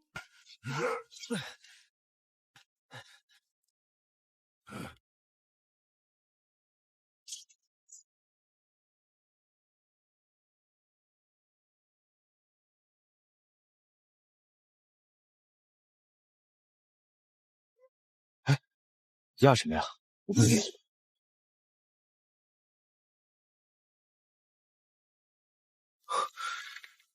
火？怎么突然着火了？是彪哥，狗急跳墙，看来他想同归于尽。楼梯间是垂直通道，火势和浓烟会急速向上扩散，危及所有高层住户。灭火优先。安全屋有独立消防系统，但覆盖不了那么远。楼内公共消防系统肯定瘫痪，需要人工阻断火势，开辟隔离带。正好，试试我体能的极限。火焰在6楼向上蔓延，需要在中段8楼到9楼之间制造隔离带，切断可燃物，同时向上疏散人员。很好，这个火势算是能控制得住。所有人注意，我是萧逸，火势已初步控制， 10楼以下住户如果还能行动，立即通过东侧应急通道向下撤离至5楼以下空旷区域。10楼以上住户待在室内，用湿布堵住门缝，等待进一步通知。大家别乱，听肖先生的，快回去，用所有能找到的水、浸湿毛巾、床单堵住门缝，远离楼道门。我们有储备水，需要湿布的过来拿。烧吧，都烧光。游戏结束了，赵彪。不，别过来！喜欢放火，我带你去看看你的火烧得怎么样了。人，我抓回来了。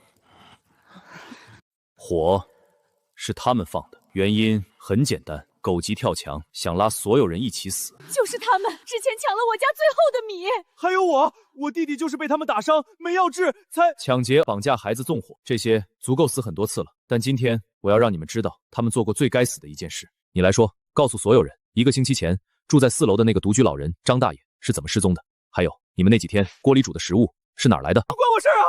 是彪哥说的主意，说反正也没人知道，饿极了啥都能吃。第一口是他逼我吃的。是你们还是人吗？畜生！你们这群畜生！就该让他们血债血偿。放屁！他胡说，那是老鼠肉，是老子从外面找来的老鼠肉。这个眼熟吗？上面刻着张建国，70岁，血型 O。需要我找找你们藏在消防水箱夹层里其他纪念品吗？打死他们，为张大爷报仇！对，打死这些吃人的畜生！不能让他们再祸害人了。他们该死，这一点毫无疑问。但在这里打死他们，脏了我们的地方，也浪费了他们的最后一点价值。赵彪，你喜欢弱肉强食，信奉暴力即真理。现在我给你一个机会，实践你的信条。看见了吗？外面才是你该待的世界，你的规矩在那里依然有效，只要你够强。不，肖哥，肖爷，我错了，我真的错了，求求你给我个痛快，别把我扔下去。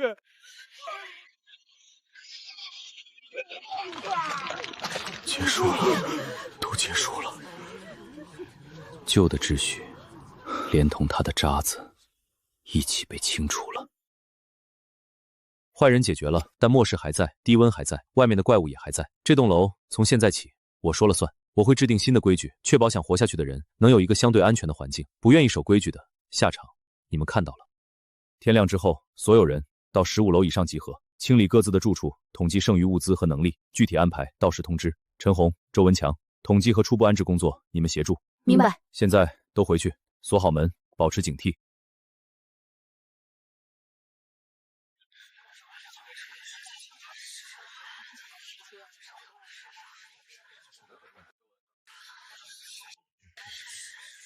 昨天的事儿过去了，从今天起，君临天下大楼15层以上是安全区。想留在这里活下去，就要守我的规矩。规矩只有3条，很简单。第一，上交，所有住户无论之前剩下多少，必须在今天日落前将各自存留物资的30%统一交到指定地点。食物、水、药品、燃料、工具，所有能用于生存的东西都在此列。30%，我们本来就剩不多了。第二，保护，上交物资后，你们和你们的直系亲属自动获得安全区的居住权和我的保护。我会负责清理楼内残余威胁，建立基本防御，并视情况组织对外的必要探索和物资补充。在我的规则内，你们的安全我负责到底。第三，驱逐、隐瞒、私藏、虚报物资者，一经发现，没收全部财产，立即驱逐出安全区，永不接纳。内斗、抢劫、伤害其他住户者是情节轻重，处罚从劳役到永久驱逐。规矩就是这些，自愿遵守可以留下，不愿意现在就可以带着你的东西离开，我绝不阻拦。但一旦选择留下，就必须严格执行。陈红、周文强负责登记和初步物资清点分配，老李还有张二协助维持秩序。是，肖先生。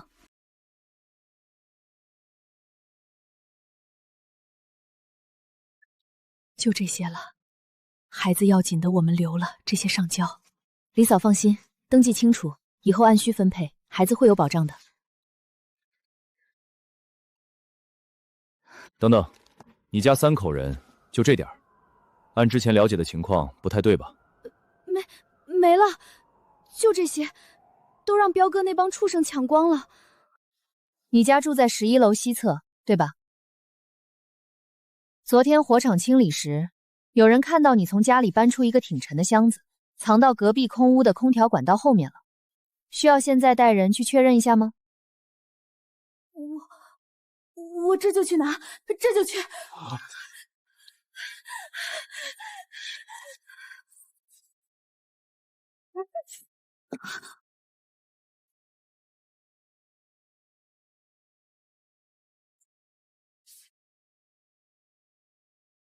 规矩立了，就是让人守的。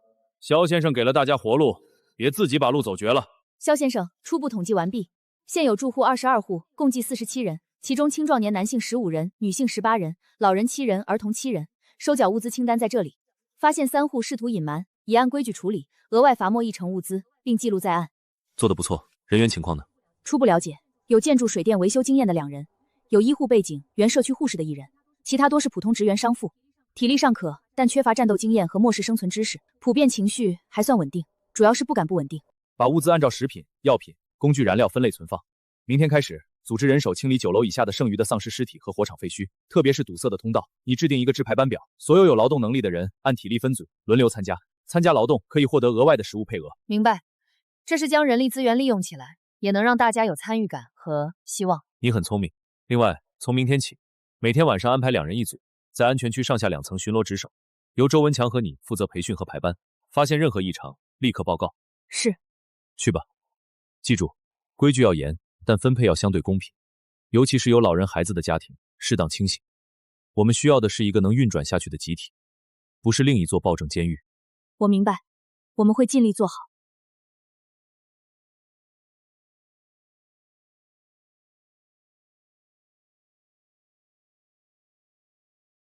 远处似乎有微弱的、断断续续的无线电信号干扰声。新规则已立，但外部威胁不会自动消失。定期清理周边，扩大安全缓冲带是必要工作。第一个，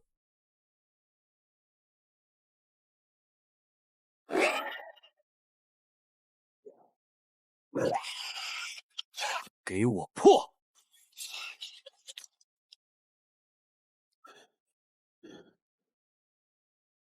检测到宿主力量临界突破，肌肉骨骼密度及发力方式优化完成，力量异能等级从基础突破到1级。这就是力量异能，一拳能隔空轰裂混凝土墙，很好，又多了一张底牌。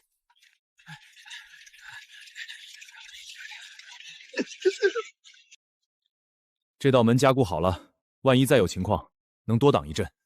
小心点儿，别沾到伤口。那边有手套。有了明确的规则和希望，哪怕再微薄，人的韧性就会被激发出来。萧逸这一步走对了。萧先生，您叫我们来，我需要挑选一些人，有限度的武装起来，用于增强安全区的基本防御和巡逻威慑力。人选怎么定？首先，你们俩，陈红，你心思缜密、冷静，负责情报和内务，需要一把手枪防身，以及准备一个小型无线电和防狼喷雾。周文强，你有部队底子，体能和纪律性好，负责带领巡逻和防御小组。这把冲锋枪和配套装备归你使用和保管。其次，从参与劳动表现最积极、听从指挥且有基本胆量的人里，再选3到5个。老李算一个，他为了孩子敢拼命。那个张二，爱恨分明，胆气也有，可以观察。武装他们，用老式的易于操作的霰弹步枪或栓动步发放。主要组建一个基本的秩序，对外预警，并不要求他们主动外出清剿，既能分担压力，也能给其他人树立榜样和安全感。没错，武器是权力，也是责任。给你们武器是信任，也是考验。记住2条铁律：第一，武器永远不许对准自己人，违者立杀；第二，所有武器弹药进出必须有严格记录，由你们2人共同监督。明白。我们会制定详细的保管和使用条例。最后，楼里那些老弱病残、没有劳动能力的，比如李嫂带着孩子，还有那几位孤寡老人，把这些分发给他们，教他们基本的使用方法，至少能在遇到突发危险时，不至于毫无还手之力，能制造动静求救。您考虑得很周全，这不仅能给他们安全感，也能让他们感觉到没有被集体抛弃。末世里，每个人都要找到自己的位置和价值，才能活得久一点。武器分发明天开始，你们先去拟定名单和初步条例，记住，宁缺毋滥。是。周大哥说，萧先生可能要给我发枪，让我帮着守楼。这是信任咱，你可一定得好好干，不能再像以前那样只会忍气吞声了。为了小宝，为了这个新家，我一定拼命。武装核心，保护弱者，建立阶梯式的防御和责任体系。一个微型幸存者社区的雏形算是搭起来了，但这还远远不够。预决空间的进一步探索和利用，对陈红提到的隐藏动静的调查，以及如何应对必然会到来的更大的外部威胁来袭，还是需要多筹备一下。你也感觉到了，这栋楼里看来还有秘密没挖干净，不过不急，慢慢来。有了力量，有了人，有了规则，我们有的是时间。力量异能觉醒，精神力似乎也随之增长，是时候尝试主动沟通，探索着欲绝更深层的秘密了。前世的那个恐怕也只开发了他储物和保鲜的皮毛。突破，给我看看你的真面目！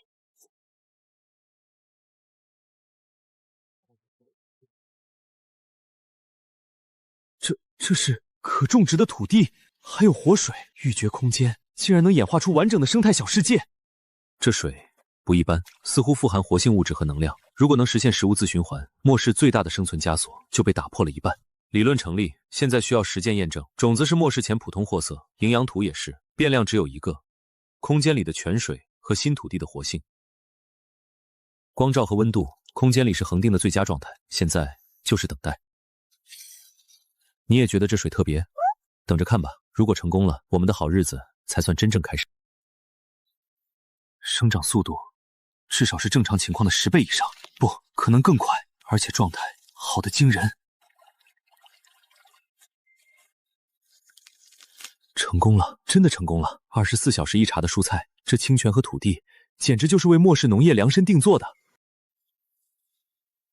15公顷土地，按最保守的估算，如果能全部高效利用，光是叶菜类日产可达数吨，加上各种谷物，不仅自给自足绰绰有余，甚至可以有大量盈余。空间内时间效应显著，但似乎只作用于放入其中的生物和非生物本身。对我这个主人和尤里这样的特殊存在，流速感知正常，这完美避免了长期待在加速环境中可能产生的衰老问题。第一步，扩大实验，尝试种植生长周期不同的作物。生菜、萝卜、土豆，甚至小麦的种子我也有收藏。第二步，规划种植区，划分出叶菜区、针根区、谷物区，甚至尝试移栽一些果树苗。第三步，也是最关键的，保密。这个能力比欲绝空间本身更逆天，一旦泄露，将引来无数疯狂的觊觎。在拥有绝对自保力量前，必须严格保密，哪怕对陈红、周文强，也只能循序渐进的透露。这个所有人最害怕发生的事情，对我来说，已经找到了破解之法。接下来就是稳步实施。今晚加点餐，顺便看看尤里吃不吃素。这才是人吃的东西。看来咱们的食谱都可以升级了。这只是开始，尤里，好日子还在后头呢。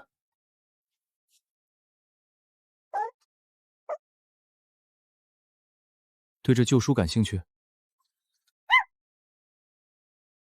图书馆？你想去这里？为什么？图书馆里除了书还能有什么？难道那里有东西吸引你？某种特别的东西。市图书馆特藏文物馆，据说收藏了不少地方志、古籍善本，甚至有一些捐赠的私人收藏。末世爆发时是深夜，图书馆处于闭馆状态，理论上保存完好的可能性比其他公共场所高。好，我们去看看，希望你的鼻子这次能带我们找到点不一样的宝藏。周围游荡的丧尸不多，似乎对这座充满文化气息的建筑兴趣甚极。跟紧我，保持安静。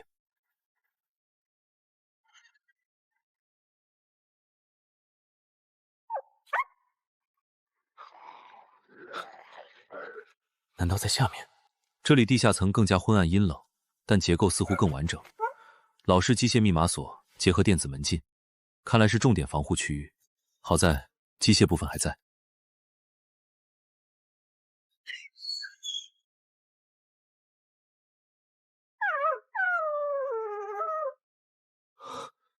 这些都是真正的古籍，《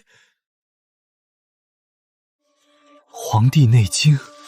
真正的古本。你是被这些古籍上附着的某种古老的气或信息场吸引来的，还是说你本身就与这些知识有关联？不管怎样，尤里，你立大功了。这些宝贝比任何东西都贵重。果然，现代流传的版本多有删改和错误。这古本中记载的经络理论、脏腑辩证，以及一些导引养生之法，更为系统玄妙。而其他的这些，如果结合我觉醒的力量和速度异能，主动引导体内能量按照特定线路运行，可行。这些古法真的能引导和强化异能，虽然效果微弱，但这只是最基础的入门姿势。如果深入研究，长期练习，医术、农学、养生强身，这些古籍几乎是为末世量身定做的百科全书。尤里，你找到的是一个文明的种子库。这些知识需要时间消化，更需要谨慎应用，暂时不能公开。但有了它们，我对未来的归黑更加大胆，可以更加深远。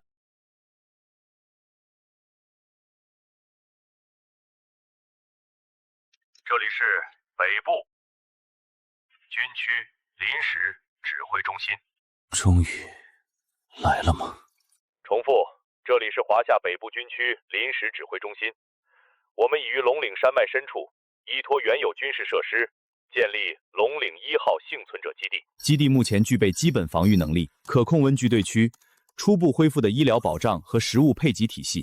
我们呼吁所有收到此广播的幸存者，在确保自身安全、评估路线可行性的前提下，向基地方向集结。重要警告：当前外部环境极度恶劣，丧尸及不明变异生物活动频繁，气候异常，不建议个体或小规模队伍盲目长途迁徙，建议就近寻找稳固据点固守，保存有生力量，等待后续救援或形势好转。每日早晚6点定时播报，更新基地状况及安全注意事项。愿华夏火种不灭，同胞坚强。完毕。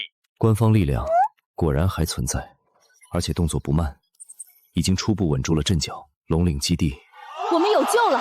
国家还在，还有基地，我们有救了！有医疗，有吃的，孩子有希望了。300多公里，路上得死多少人？广播里也说了，不建议盲目去。肖先生带咱们守住了这栋炉，现在日子刚有点盼头，出去冒险，我不去。谁知道那基地里啥样？万一又是彪哥那样的人掌权呢？大家安静，广播只是提供了一个信息，去不去，怎么去，什么时候去，这不是现在需要立刻决定的事情。肖先生会评估所有情况。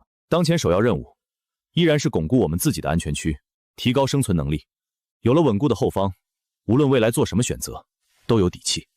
陈小姐和周大哥说的对，咱们先把自个儿的日子过踏实了，别想那么远。居民反应如何？大致3种，一部分急切想投奔，视为唯一希望；一部分畏惧路途风险，倾向于固守；少数人对未知的集体管理心存疑虑。需要引导吗？不必刻意引导，有希望是好事，能让人在绝境中多撑一会儿。至于选择，时候未到。肖先生，您不打算近期前往？300公里，末世险途。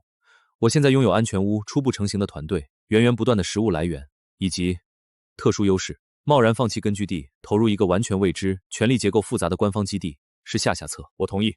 广播里也强调扶守，而且基地初建，资源必然紧张，规矩恐怕比我们这里只严不松。没错，我的计划是继续强化自身，以这栋楼为核心，逐步清理和吸纳周边可控区域的幸存者，建立一个小型但高度自治、可持续发展的幸存者据点。与龙岭基地的关系可以是远距离的信息互通和有限贸易，必要时的一条退路，但绝不是依附。立足自身，保持独立，同时与最大官方势力保持联系，进可攻，退可守。当前要务：第一，利用相对稳定的环境，加快内部建设，提升每个人的生存技能和贡献值。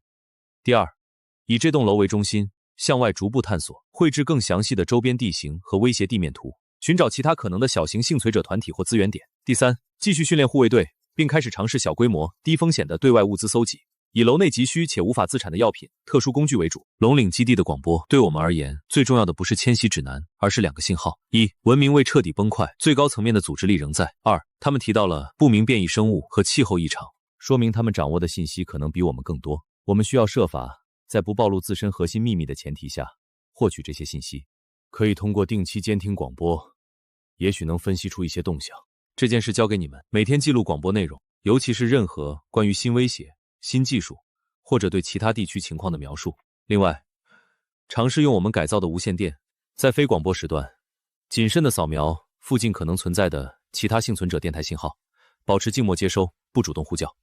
明白。极地，未知恐怖。广播里含糊提到的气候异常根源，连玉蝶和尤里都有反应。龙岭基地在北边，他们是否也监测到了，或者已经接触到了什么？看来，安逸的安全屋生存阶段要提前结束了。无论是为了应对可能的更大危机，还是为了在未来与任何势力打交道时拥有足够的话语权，扩张和进化必须加速了。伙计，我们的征程好像才刚刚开始。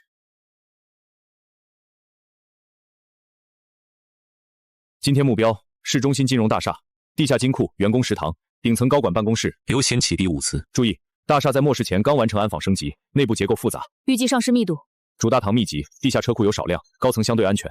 我们从地下车库潜入，反向清理。明白。我开路，肖先生断后，并行。陈红居中，负责标记物资点，随时汇报方位。他说有危险会提前预警。越来越觉得他不像普通动物了。出发，天黑前必须返回。金融大厦500米，正门广场上市目测20只以上，聚集在倒塌的圣诞树装饰周围。他们似乎在争夺什么东西残骸，有人类活动痕迹。绕行西侧地下车库入口，减速，保持静默。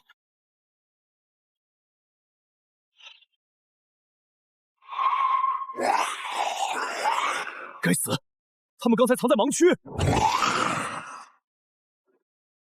掩护我！下车，速战速决。解决了。第2层安全，找通往主楼的货运电梯。他说那边有活人气息。活人还是上士？去看看，不是敌人，至少不是上士或暴徒。有人住，而且不是一个人。看，3个杯子，2双童鞋。人呢？出去找物资了。回来过，今早还在。有秩序，有纪律，不是乌合之众。末世还坚持学习的人，有点意思。署名冯国生，这名字我听过，金融圈高管，出了名的严谨派。他们应该在上面，上去看看。啊？谁？过路的，看到有人住，上来确认安全。你们不是暴徒？我们是君临天下幸存者基地的，来大厦寻找物资，没有恶意。这2个孩子是我女儿和我儿子。末世发生时，他们正在我办公室过夜。大厦里有另一伙人，很强，占据了高层，我们只能躲在这里。另一伙人，说说。原安保主管陈明忠，末世第1天就杀了物业经理，带着10几个保安，控制了31层以上。他自称大厦之主，把幸存者分等，能打的当打手，有技术的当奴隶。其余，我妻子被他们拖上去了，说是有医护经验，要征用。3天了，我没有他的任何消息。爸爸说不能哭，哭了会招来坏人。你守着2个孩子，手里只有1根钢管，还能把物资分配得清清楚楚。排班表写得像项目管理。职业习惯，在这栋楼做了15年管理，唯一的技能就是规划。你和周文强准备向上清理。明白。好。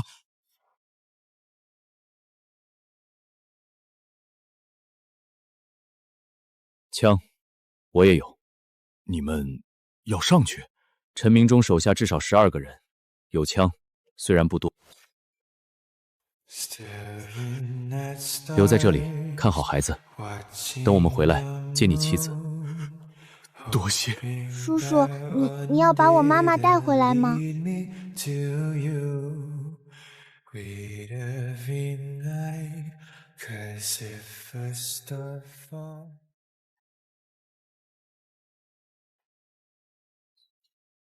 爸爸，那个叔叔能把妈妈带回来吗？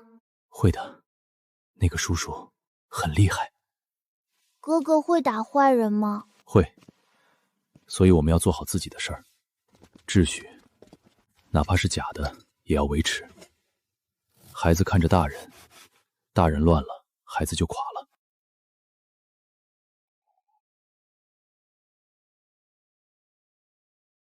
爸爸，我们为什么要排班？为什么要记账？因为乱世里最容易丢的不是粮食，是脑子。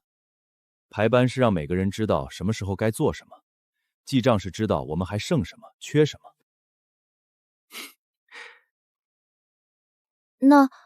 那妈妈会夸我们吗？会，她一直说，爸爸是个死板的项目经理。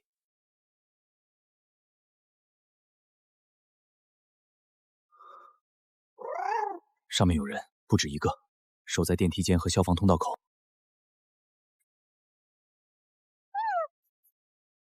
确认，12层防火门虚掩，门缝有烟头光亮，至少2个固定哨。陈明忠能把这些人组织起来守楼梯，不是纯粹乌合之众。所以先瞎再杀，陈月留在这里接应，周文跟我。明白。注意安全。3秒，足矣。妈的，陈哥让咱们守楼梯，自己搂着那小娘们在上面快活。冯国生他老婆那腿，行了，少说2句。那女人会包扎，会配药，留着有用。陈哥又不傻，哼，有用，用完不还？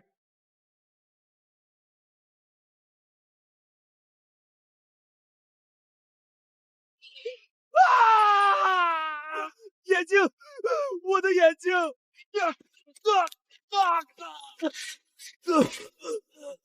冯国生的妻子关在哪儿？我不知道，陈哥在上头。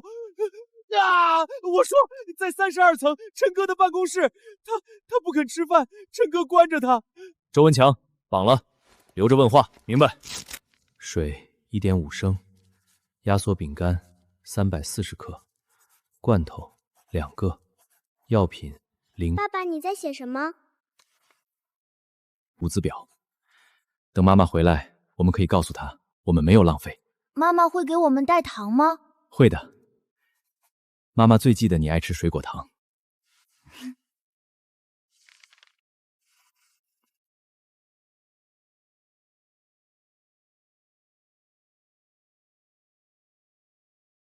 爸爸，你不怕那个叔叔打不过坏人吗？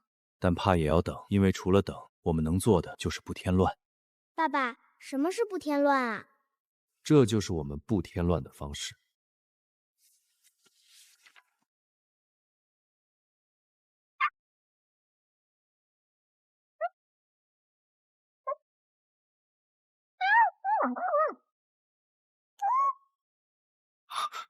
上面有枪声，不对，现在是静默。是更多活人气息，还是陷阱？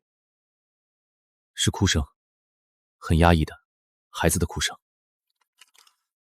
陈明忠手里还有其他人质，冯国生说他妻子在32层，那里不止他一个。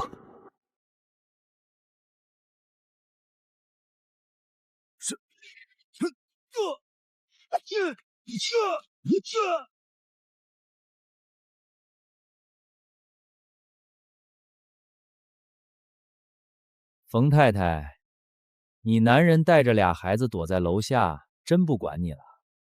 你说你死心眼儿，跟了我，保你吃香喝辣，非得……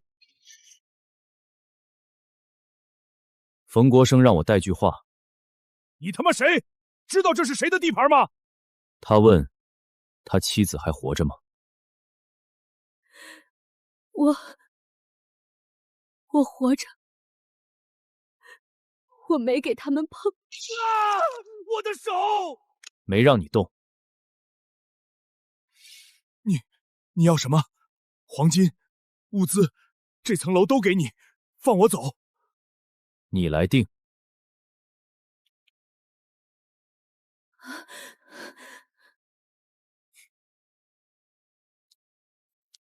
你觉得你值什么价？